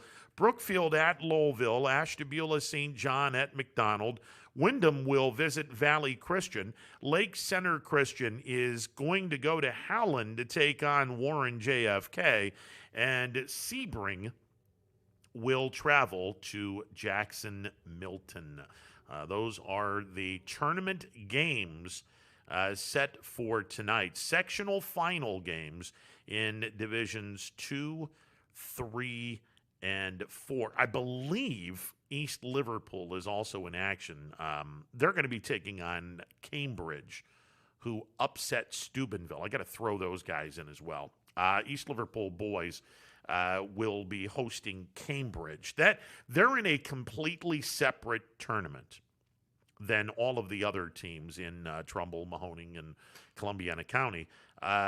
Beaver Local and East Liverpool were considered to be in the East District, not the Northeast District, which is weird because Wellsville, who is further south than Beaver Local and East Liverpool. Now, little known fact, Wellsville is actually a quarter of a mile to a half a mile south of East Liverpool on Route 7. It's the next town over from East Liverpool, but south on Route 7. That school is in the Northeast District. But two schools to the north of them, East Liverpool and Beaver Local, albeit both of those schools are Division II schools, and Wellsville's Division IV. But Beaver Local and East Liverpool are in the East District, south of the Northeast District. So their tournament games are south of the Northeastern District tournament games. East Liverpool is hosting Cambridge. They would have had to have gone to Steubenville had Steubenville knocked off Cambridge, but Cambridge upset the 2 seed in Steubenville. So Cambridge will be playing East Liverpool tonight at the iconic Potter Fieldhouse. Keep in mind, the boys, as of right now, the record for local teams, using air quotes here, designated as teams that are located in Trumbull, Mahoning, or Columbiana counties. The local teams are 7-4 against the out-of-town teams. So that's where we are right now with boys basketball, and plenty of games in which there will be local teams taking on out-of-town teams. On the network tonight, not all of those games that I just mentioned are going to be on the network tonight, unfortunately. Not all of those games will be on the network. Here are the games that will be on the network tonight. Geneva at Struthers, Mineral Ridge at Cardinal Mooney, Edgewood at Cheney, Matthews at Heartland Christian, Crestview at LeBray, Brookfield at Lowellville, St. John at McDonald, Liberty at Newton Falls, Lakeview at Poland, Louisville at Salem, Sebring at Jackson Milton, Camel at Springfield, Canfield at Ursuline, Wyndham at Valley Christian, Lake Center Christian traveling to Howland to take on Warren JFK, Jefferson at Waterloo, Lisbon at Wellsville, and Marlington at West Branch. Those are the games that we're going to be broadcasting on the network tonight. All of those games will begin at 7 o'clock tonight. All of those games beginning at 7 o'clock tonight. All right, baseball, last report. YSU had a 2-0 lead on Nicholls State into the bottom of the third inning. It's been a while since they have updated that score, which leads me to believe that Nicholls State might have an uprising going on right now against YSU. But last report, YSU had a 2-0 lead on Nicholls State. We'll close up the Friday broadcast of Running Point after this timeout. Stick around. No matter what the weather, be prepared with a reliable, efficient Rude gas furnace or air conditioner from MP Vivo Heating and Air Conditioning. Call your energy efficient expert, MP Vivo, today for a free estimate. Here at MP Vivo, we rely on Rude, and so should you. Myers Family Insurance knows the importance of a great team. Our team continues to grow to help you with your Medicare and retirement needs. The annual election period is October 15th through December 7th. Now's the time to make sure your plan continues to meet your needs for the upcoming year. Call today. High-res Futurecast shows steady snow for the next few hours. Still just downright cold. It is bitter out there. Several strong bands of lake effect snow. Winds is kind of the big story today as well. So if you need a more detailed winter forecast on WFMJ.com and the Storm Tracker 21 app.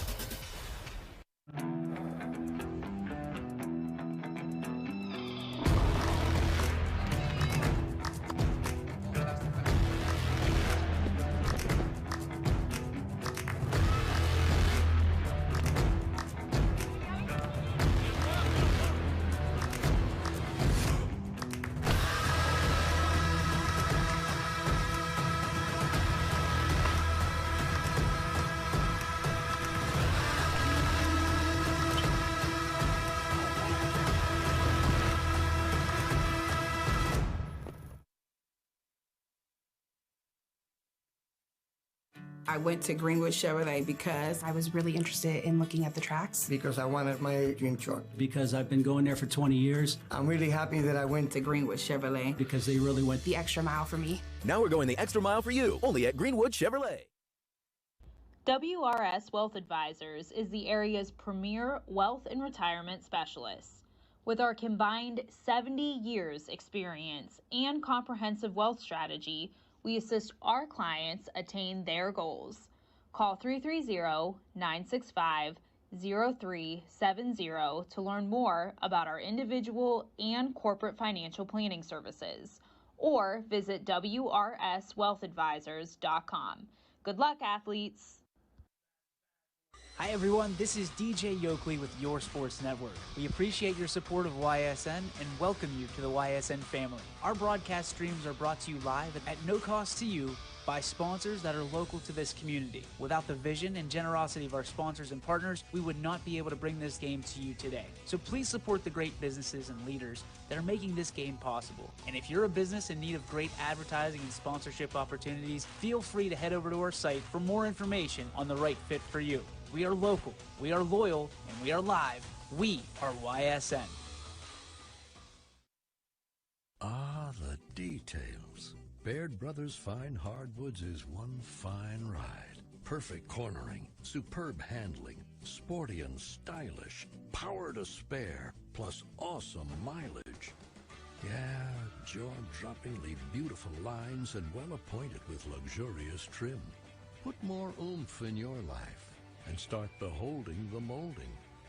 Find your home's fine hardwood at BairdBrothers.com. For heating, cooling, and indoor air quality, the Mahoning Valley trusts MP Vivo Heating and Air Conditioning, offering worry-free repair, service, and installation. Call MP Vivo today for a free estimate. MP Vivo Heating and Air Conditioning. We're your energy efficient experts. Welcome back as we close up shop on this Friday edition of Running Point presented by Greenwood Chevrolet on Mahoning Avenue in Austintown. Nicholls State comes up with 5 runs in the bottom of the third inning on 3 hits as they have a 5-2 lead on YSU. A quickly moving game now. It's through 4 innings at Nicholls State. Nicholls State on top of the Penguins 5-2 in game 1 of what is going to be a 4-game series. 2 against Nicholls State today and Sunday, and the middle 2 games will be played against number 12 ranked LSU. All right, Power Hour is coming up next. Enjoy your weekend, and we will talk on Monday, the Monday edition of Running Point, noon to 3, Monday through Friday on YSN Live.